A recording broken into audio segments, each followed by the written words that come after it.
Hi dear students, എന്തായി board എക്സാമിന്റെ preparations ഒക്കെ കഴിഞ്ഞോ? ഓക്കെ, കുറെ പേരൊക്കെ മാസങ്ങൾക്ക് മുമ്പേ ബയോളജി ഒക്കെ പഠിച്ച് മാറ്റിവെച്ചാണ് ഇപ്പോൾ റിവിഷൻസ് നടത്തിക്കൊണ്ടിരിക്കുന്നു അല്ലെ. ചിലരൊക്കെ ബയോളജി അവസാനത്തേക്ക് മാറ്റിവെച്ചവരുണ്ട്, അവരൊക്കെ ഇപ്പോൾ പഠിച്ചുകൊണ്ടിരിക്കുന്നു. ചിലരൊക്കെ അവസാനവട്ട മിനുക്കുമണിയിലാണ്, മറ്റു ചിലരൊക്കെ ചില റിസർച്ചുകളാണ്. കുറെ വർഷങ്ങളെ ക്വസ്റ്റ്യൻ പേപ്പർ ഒക്കെ എടുത്ത് നോക്കി ഏത് ക്വസ്റ്റ്യൻ ആണ് സ്ഥിരമായിട്ട് ചോദിച്ചിട്ടുള്ളത്, ഏതൊക്കെ പോർഷനാണ് സ്ഥിരമായിട്ട് ചോദ്യം വരുന്നത്, അങ്ങനത്തെ ക്വസ്റ്റ്യൻസ് ഒക്കെ ചെയ്ത് നോക്കുന്നു. അങ്ങനെ പല രീതിയിൽ നിങ്ങൾ ഇങ്ങനെ പ്രിപ്പയർ ചെയ്ത് പോയിക്കൊണ്ടിരിക്കുകയെന്ന് എനിക്കറിയാം. ഓക്കെ, ഇതില് ഈ എല്ലാ കൂട്ടർക്കും പ്രയോജനപ്പെടുന്ന രീതിയിലാണ് നമ്മുടെ ഇന്നത്തെ ക്ലാസ് നമ്മൾ റെഡിയാക്കിയിരിക്കുന്നത്. Okay, revise smart and wrap up points എന്ന് പറയുന്ന ഈ സീരീസിൽ നമ്മുടെ ബയോളജിയിൽ ബോർഡ് എക്സാമിൽ സ്ഥിരമായി ചോദിക്കുന്ന ചില കോൺസെപ്റ്റുകളുണ്ട്. നിങ്ങൾ യാതൊരു കാരണവശാലും സ്കിപ്പ് ചെയ്യാൻ പാടില്ലാത്ത ചില കോൺസെപ്റ്റുകൾ. ഓക്കെ, നിങ്ങൾ ഉറപ്പായിട്ടും പഠിച്ചിരിക്കേണ്ട, അറിഞ്ഞിരിക്കേണ്ട ചില കോൺസെപ്റ്റ്. ആ കോൺസെപ്റ്റുകളാണ്, അതായത് സ്ഥിരമായിട്ട് എക്സാമിന് ചോദിച്ചുകൊണ്ടിരിക്കുന്ന ആ കോൺസെപ്റ്റുകളാണ് നമ്മൾ ഇന്ന് ഡിസ്കസ് ചെയ്യുക. ക്ലിയർ ആവുന്നുണ്ടോ? അപ്പോൾ പ്രധാനമായിട്ട് ഒരു 3-4 ചാപ്റ്റേഴ്സ് നമ്മൾ ആ ഡിസ്കഷൻ പർപ്പസിന് വേണ്ടിയിട്ട് സെലക്ട് ചെയ്തെടുത്തിട്ടുണ്ട്. അതിൽ ഒന്നാമത്തെ ചാപ്റ്റർ ആണ് ബയോടെക്നോളജി ആൻഡ് ഇറ്റ്സ് ആപ്ലിക്കേഷൻസ്. വളരെ ഇമ്പോർട്ടൻ്റ് ആയിട്ട് ഒരു ചാപ്റ്റർ ആണ്. രണ്ടാമത്തെ ചാപ്റ്റർ ആണ് മോളിക്കുലാർ ബേസിസ് ഓഫ് ഇൻഹെറിറ്റൻസ് എന്ന് പറയുന്നത്. മൂന്നാമത്തെ ചാപ്റ്റർ എന്ന് പറയുന്നത് ഇക്കോസിസ്റ്റം ആണ്. നാലാമത്തേത് microbes in human welfare. Okay, ഈ 4 ചാപ്റ്ററുകളുടെയും സ്കോർ വെയിറ്റ് നിങ്ങളൊന്ന് നോക്കുക. ആദ്യത്തെ 3 ചാപ്റ്റേഴ്സിന്റെ സ്കോർ വെയിറ്റ് 6 ആണ്. പിന്നീട് വരുന്ന ചാപ്റ്ററിന്റെ സ്കോർ വെയിറ്റ് എന്ന് പറയുന്നത് 2 ആണ്. അപ്പോൾ ഇതിനകത്ത് ആ സ്കോർ വെയിറ്റ് നോക്കുമ്പോൾ തന്നെ അറിയാം, ആദ്യത്തെ ഈ 3 ചാപ്റ്ററുകൾ വളരെ പ്രധാനപ്പെട്ടതാണ്. ആ 3 പ്രധാനപ്പെട്ട ചാപ്റ്ററിലെ പ്രധാനപ്പെട്ട കോൺസെപ്റ്റുകളാണ് നമ്മൾ ഇന്നിവിടെ ഡിസ്കസ് ചെയ്യുന്നത്. ഓക്കെ, അപ്പോൾ നോക്കിക്കേ, ഒന്നാമത്തെ ചാപ്റ്ററിലേക്ക് വരികയാണ്, that is biotechnology and its application. അതിനകത്തുനിന്ന് സ്ഥിരമായിട്ട് ചോദിക്കുന്ന ഒരു ചോദ്യമാണ് ഇൻസുലിനുമായിട്ട് ബന്ധപ്പെട്ട ഒരു ക്വസ്റ്റ്യൻ. നമുക്കറിയാം ഇൻസുലിൻ എങ്ങനെയാണ് ഉണ്ടാകുന്നതെന്നും അതിൻ്റെ പ്രോ ഹോർമോണായിട്ടാണ് ഇൻസുലിൻ സിന്തസൈസ് ചെയ്യുന്നത് നമുക്കറിയാം. അതിൻ്റെ സ്ട്രക്ചർ, ഇൻസുലിൻ്റെ സ്ട്രക്ചർ NCERT-ക്കകത്ത് വ്യക്തമായിട്ട് കൊടുത്തിട്ടുണ്ട്. ആ സ്ട്രക്ചറുമായിട്ട് ബേസ് ചെയ്തിട്ടുള്ള ക്വസ്റ്റ്യൻസ് വരാം. അതുപോലെ തന്നെ അത് തമ്മിലുള്ള ഡിഫറൻസ് ചോദിച്ചുകൊണ്ട് ഉള്ള ക്വസ്റ്റ്യൻസ് വരാം. അതേപോലെ തന്നെ RDNA ടെക്നിക്ക് ഉപയോഗിച്ച് ഒരു ഇൻസുലിൻ സിന്തസൈസ് ചെയ്യുമ്പോൾ എന്തൊക്കെ കാര്യങ്ങളാണ് ആ സ്റ്റെപ്സിൽ ഇൻവോൾവ് ആയിട്ടുള്ളതെന്നുള്ള ചോദ്യം വരാം. അങ്ങനെ ഡിഫറെൻറ്റ് ടൈപ്സ് ഓഫ് ക്വസ്റ്റ്യൻസ് ഈ ഇൻസുലിനുമായിട്ട് ബന്ധപ്പെട്ടുള്ള പ്രധാനപ്പെട്ട കോൺസെപ്റ്റുകളെല്ലാം എക്സാമിന് ചോദിക്കാറുണ്ട്. ഓക്കെ, അപ്പോൾ നമുക്ക് നോക്കാം. ഇവിടെ ചോദിക്കുന്ന ചോദ്യം ഇതാണ്, ഒബ്സർവ് ദ ഫിഗർ ഒബ്സർവ് ചെയ്യുക, ഐഡന്റിഫൈ 1 and 2. ഇതിനകത്ത് മാർക്ക് ചെയ്തിരിക്കുന്ന 1ഉം 2ഉം ഐഡന്റിഫൈ ചെയ്യുക. ഡിസ്റ്റിങ്വിഷ് ബിറ്റ്വീൻ 1 and 2, 1ഉം 2ഉം തമ്മിലുള്ള ഡിഫറൻസുകൾ ഐഡന്റിഫൈ ചെയ്യുക. അതേപോലെ തന്നെ what are the steps involve in the production of genetically engineered insulin. Okay, നമുക്കറിയാം ഇൻസുലിൻ നമ്മുടെ ബോഡിയിൽ ഒരു പ്രോ ഹോർമോണായിട്ടാണ് സിന്തസൈസ് ചെയ്യുക അല്ലെ. അതായത് മെച്ചുർ ആവാൻ വേണ്ടിയിട്ട് 1-2 മാറ്റങ്ങൾ കൂടി വേണം അല്ലെ. അതിനെ നമ്മൾ ഒരു പ്രോ ഹോർമോൺ എന്ന് വിളിക്കാം. അപ്പൊ ഇൻസുലിൻ പ്രോ ഹോർമോണായിട്ട് സിന്തസൈസ് ചെയ്യാന്ന് പറഞ്ഞാൽ it consist of 3 chains, 3 polypeptide chains ഉണ്ടായിരിക്കും ഒരു പ്രോ ഹോർമോൺ. ഏതൊക്കെയാണ് മക്കളെ 3 ചെയിൻ എന്ന് പറയുന്നത്? ഒന്നാമത്തേത് എ പോളിപെപ്റ്റൈഡ് ആണ്, എ പ്രോട്ടീൻ എന്നൊക്കെ നമുക്ക് വിളിക്കാം. രണ്ടാമത്തേത് ബി പ്രോട്ടീൻ. ഓക്കെ, അപ്പൊ നോക്കിയേ, ഒന്നാമത്തേത് 3 ചെയിനുകൾ ഉണ്ടെന്ന് നമ്മൾ പറയുന്നു. ഒന്നാമത്തെ ചെയിൻ എന്ന് പറയുന്നത് ഒരു എ പ്രോട്ടീൻ ആണ്. രണ്ടാമത്തേത് ഒരു ബി പ്രോട്ടീൻ ആണ്. ഓക്കെ, മൂന്നാമത്തേത് ഒരു സി പ്രോട്ടീൻ ആണ്. മനസ്സിലാകുന്നുണ്ടോ? A protein, B protein, C protein. Okay, ഇത് 3ഉം കൂടെ, അപ്പം എയും ബിയും അതുപോലെ സിയും കൂടെ, സി എയിലേക്കും ബിയിലേക്കും ബൈൻഡ് ചെയ്തിങ്ങനെ നിൽക്കും. ഇതാണ് ഒരു പ്രോ ഹോർമോൺ എന്ന് പറയുന്നത്. ഓക്കെ, ഈ പ്രോ ഹോർമോണിൽ എയുടെയും ബിയുടെയും ഇടയ്ക്ക് 2 ഡൈസൾഫൈഡ് ബോണ്ട് ഫോം ചെയ്ത് കഴിയുമ്പോൾ ഇത് മെച്യൂർ ആയിട്ടുള്ള എന്തായിട്ട് മാറി? മെച്യൂർ ആയിട്ടുള്ള ഇൻസുലിൻ ആയിട്ട് മാറി. മനസ്സിലാകുന്നുണ്ടോ? അപ്പോൾ മെച്യൂർ ഇൻസുലിൻ ഫോം ചെയ്ത് കഴിയുമ്പോൾ ആരവിടുന്ന് വിട്ടുപോകും? നമ്മുടെ സി ചെയിൻ അവിടുന്ന് അങ്ങ് വിട്ടുപോകും. ക്ലിയർ ആകുന്നുണ്ടോ? അപ്പോൾ എന്തായിരുന്നു സി ചെയിൻ്റെ ഫംഗ്ഷൻ? നമ്മുടെ ചില കല്യാണങ്ങളിലെ ബ്രോക്കറിന്റെ ഫംഗ്ഷൻ ആണ്. എന്താണ് മക്കളെ സി ചെയിൻ്റെ ഫംഗ്ഷൻ? എന്താ? എനെയും ബിനെയും കൂടെ അടുത്തിരുത്തുക എന്നുള്ളതാണ് ആരുടെ ഫംഗ്ഷൻ? സി ചെയിൻ്റെ ഫംഗ്ഷൻ. ഓക്കെ, അടുത്തിരുത്തി എന്തുണ്ടാക്കുക? ഡൈസൾഫൈഡ് ബോണ്ട് ഉണ്ടാക്കുക എന്നുള്ളതാണ് അല്ലെ. അത് ഉണ്ടാക്കി കഴിയുമ്പോൾ ആര് പോകും? സി ചെയിൻ പോകും. ഓക്കെ, അപ്പം അങ്ങനെ മെച്യൂർ ആയിട്ടുള്ള ഇൻസുലിനിലേക്ക് വരുമ്പോൾ ആരില്ല? സി ചെയിൻ ഇല്ല. മനസ്സിലാവുന്നുണ്ടോ? ആര് മാത്രമേ ഉള്ളൂ? എയും ബിയും മാത്രമേ ഉള്ളൂ. ക്ലിയർ ആവുന്നുണ്ടോ? മനസ്സിലാവുന്നുണ്ടോ? ഇനി ആ കാര്യം നമ്മുടെ വ്യക്തമായിട്ട്. അപ്പൊ നിങ്ങൾ നോക്കിക്കുക, ഒന്നാമത്തെ ചോദ്യത്തിന്റെ ഉത്തരം നിങ്ങളൊന്ന് പറഞ്ഞേ, ഐഡന്റിഫൈ 1 and 2. ആ ഒന്നാമത്തെ ഡയഗ്രം നിങ്ങൾ നോക്കുവാണെങ്കിൽ അതൊരു പ്രോ ഇൻസുലിൻ ആണ്. It consist of A chain, B chain and C chain അല്ലെ. അതേസമയം രണ്ടാമത്തെ ഫിഗർ നോക്കിക്കേ, അതിനകത്ത് ഏത് ചെയിൻ മാത്രമേ ഉള്ളൂ? എയും ബിയും ഉണ്ട്. ഫ്രീ ആയിട്ട് സി പെപ്റ്റൈഡ് ഫ്രീ ആയിട്ട് നിന്നിരിക്കുകയാണ്. ഡൈസൾഫൈഡ് ബോണ്ട് ഒക്കെ ഉണ്ട്. ഓക്കെ, ക്ലിയർ ആയല്ലോ? ഇനി നമ്മൾ നോക്കേണ്ട ഇതുമായിട്ട് ബന്ധപ്പെട്ട് അറിഞ്ഞിരിക്കേണ്ട കോൺസെപ്റ്റ് ആണ് നമ്മൾ ഡൈസൾഫൈഡ് ബോണ്ടുകൾ. ഡൈസൾഫൈഡ് ബോണ്ട് അല്ലെ. ഡൈസൾഫൈഡ് ബോണ്ട് ശരിക്കും നമുക്ക് 2 തരത്തിലുണ്ട്. ഏതൊക്കെയാണ് മക്കളെ ഡൈസൾഫൈഡ് ബോണ്ട് എന്ന് പറയുന്നത്? ഒന്ന്, നമുക്ക് ഇൻട്രാ ഡൈസൾഫൈഡ് ബോണ്ട് ഉണ്ട്, ഇൻട്രാ ഡൈസൾഫൈഡ് ബോണ്ട്. അതുപോലെ തന്നെ we also have Inter disulphide bond. എന്താണ് മക്കളെ ഇന്റർ ഡൈസൾഫൈഡ് ബോണ്ട് എന്ന് പറഞ്ഞാൽ രണ്ട് ചെയിനുകൾക്കിടയിൽ ഉണ്ടാകുന്ന ബോണ്ടിനെയാണ് നമ്മൾ ഇന്റർ ഡൈസൾഫൈഡ് ബോണ്ട് എന്ന് പറയുന്നത്. ഒരു ചെയിനകത്ത് വരുന്ന ബോണ്ടിനെ നമ്മൾ എന്ത് വിളിക്കുന്നു? ഇൻട്രാ ഡൈസൾഫൈഡ് ബോണ്ട് എന്ന് വിളിക്കുന്നു. ഓക്കെ, അപ്പോൾ ഇന്റർ ഡൈസൾഫൈഡ് ബോണ്ട് രണ്ടെണ്ണം ഉണ്ട്. ഏതൊക്കെയാണ് മക്കളെ രണ്ട് ഇന്റർ ഡൈസൾഫൈഡ് ബോണ്ടുകൾ കാണുന്നത്? ഇവിടെയൊക്കെയാണ്. അല്ലെങ്കിൽ ഇന്റർ ഡൈസൾഫൈഡ് ബോണ്ട് എണ്ണം എത്ര എണ്ണമാണ്? രണ്ടെണ്ണമാണ് ഇന്റർ ഡൈസൾഫൈഡ് ബോണ്ട് എന്ന് പറയുന്നത്. ഓക്കെ, ഇന്റർ എന്ന് പറഞ്ഞാലോ ഒരെണ്ണമാണ്. അത് കാണുന്നത് എവിടെയാണ്? That is seen within a chain. A ചെയിനിനകത്താണ്. നിങ്ങൾക്ക് NCERT-ക്കകത്തെ ഫിഗർ ഉണ്ടെങ്കിൽ അതിനകത്ത് വ്യക്തമായിട്ട് നോക്കാം. എ ചെയിനിന്റെ അകത്ത് നമുക്ക് എന്തിനെ കാണാം? ഒരു ഡൈസൾഫൈഡ് ബോണ്ടിനെ കാണാം. അതുപോലെ തന്നെ എയുടെയും between A and B. Okay, A and ബിയുടെ ഇടയിലാണ് എ ആൻഡ് ബി ചെയിൻ്റെ ഇടയിലാണ് നമുക്ക് എന്തിനെ കാണാൻ പറ്റുക? ഇന്റർ ഡൈസൾഫൈഡ് ബോണ്ടിനെ കാണാനായിട്ട് പറ്റുക. അപ്പോൾ ആ കാര്യം കൂടെ ഓർത്തിരിക്കുക. ഇനി what is the difference between the 1 and 2? അല്ലെങ്കിൽ പ്രോ ഹോർമോണും ഹോർമോൺ ആയിട്ടുള്ള ഇൻസുലിൻ തമ്മിലുള്ള വ്യത്യാസങ്ങൾ എന്തൊക്കെയാണ്? പ്രോ ഹോർമോണിലേക്ക് വരുമ്പോൾ നമുക്കറിയാം 3 ചെയിൻ ഉണ്ട് അല്ലേ? അതേസമയം ഹോർമോണിലേക്ക് വരും, ഇൻസുലിനിലേക്ക് വരും, മെച്ചൂർ ആയിട്ട് ഇൻസുലിനിലേക്ക് വരുമ്പോൾ എത്ര ചെയിനേ ഉള്ളൂ? 2 ചെയിനേ ഉള്ളൂ അല്ലേ? പ്രോ ഹോർമോണിനകത്ത് ഡൈസൾഫൈഡ് ബോണ്ട് ഫോർമേഷൻ നടന്നിട്ടുണ്ടാവില്ല. അതേസമയം മെച്ചൂർ ഹോർമോണിലേക്ക് വരുമ്പോൾ ഡൈസൾഫൈഡ് ബോണ്ട് ഫോർമേഷൻ നടന്നിരിക്കും. ഓക്കെ, അപ്പോൾ ഇങ്ങനത്തെ ഡിഫറൻസുകളാണ് അവിടെയുള്ളത്. ഇനി അടുത്ത ചോദ്യം നോക്കാം. മൂന്നാമത്തെ കോൺസെപ്റ്റ് അറിഞ്ഞിരിക്കണം. Write the steps involve in the production of genetically engineered insulin. അല്ലേ, നമുക്കറിയാം ആദ്യത്തെ ട്രഡീഷണൽ ആയിട്ട് നമ്മൾ ഇൻസുലിൻ നമുക്ക് എക്സ്ട്രാക്ട് ചെയ്തുകൊണ്ട് ഇരുന്ന് എവിടുന്നാണ്? സ്ലോട്ടേഡ് ആയിട്ടുള്ള കൗവിൽ നിന്നും പിഗിൽ നിന്നും ഒക്കെയാണ് അല്ലേ? അപ്പോൾ അങ്ങനത്തെ ഇൻസുലിൻ നമ്മൾ ഐസൊലേറ്റ് ചെയ്ത് നമ്മുടെ ബോഡിയിലേക്ക് ഇഞ്ചെക്ട് ചെയ്യുമ്പോൾ they can create certain unwanted immunological responses. ഇപ്പം നമ്മളൊരു സ്ലോട്ടേഡ് ആയിട്ടുള്ള പിഗിൽ നിന്നോ അല്ലെങ്കിൽ കാറ്റിൽ നിന്നോ ഇൻസുലിനൊക്കെ ഐസൊലേറ്റ് ചെയ്ത് നമ്മുടെ ബോഡിയിലേക്ക് ഇഞ്ചെക്ട് ചെയ്യുമ്പോൾ അവരുടെ ബോഡിയിൽ നിന്നുള്ള ചില ഫോറിൻ പ്രോട്ടീൻസ് നമ്മുടെ ബോഡിക്ക് എന്തായിട്ട് ആക്ട് ചെയ്യും? ആന്റിജൻ ആയിട്ട് ആക്ട് ചെയ്ത് വേണ്ടാത്ത അലർജിക് റിയാക്ഷൻസ് ഒക്കെ ഉണ്ടാക്കാം. മനസ്സിലായോ? അപ്പോൾ അത് ഒഴിവാക്കാൻ വേണ്ടി നമ്മൾ റീകോംബിനന്റ് DNA ടെക്നിക്ക് ഉപയോഗിച്ച് ഇൻസുലിൻ ഉണ്ടാക്കി അല്ലേ? എന്താണ് മക്കളെ റീകോംബിനന്റ് DNA ടെക്നിക്ക് ഉപയോഗിച്ച് ഇൻസുലിൻ ഉണ്ടാക്കുമ്പോൾ നമ്മൾ ശ്രദ്ധിക്കേണ്ട കാര്യങ്ങൾ എന്തൊക്കെയാ? നമുക്കറിയാം, നിങ്ങൾ മോളിക്കുലർ ബയോളജിയിൽ പഠിക്കുന്നതാണ്, അല്ലെങ്കിൽ മോളിക്കുലർ ബേസ് ഓഫ് ഇൻഹെറിറ്റൻസ് എന്ന ചാപ്റ്റർ പഠിക്കുന്നതാണ്. നമ്മുടെ ജീൻ എന്ന് പറയുന്നത് മോണോസിസ്റ്റോണിക് ആണോ പോളിസിസ്റ്റോണിക് ആണോ? ഒന്ന് കമന്റ് ചെയ്ത് മക്കളെ. നമ്മുടെ ജീൻ എന്ന് പറയുന്നത് മോണോസിസ്റ്റോണിക് ആണോ പോളിസിസ്റ്റോണിക് ആണോ? നമ്മുടെ ജീൻ എന്ന് പറയുന്നത് കമന്റ് ചെയ്തോ? നമ്മുടെ ജീൻ എന്ന് പറയുന്നത് മോണോസിസ്റ്റോണിക് ആണ് അല്ലെ?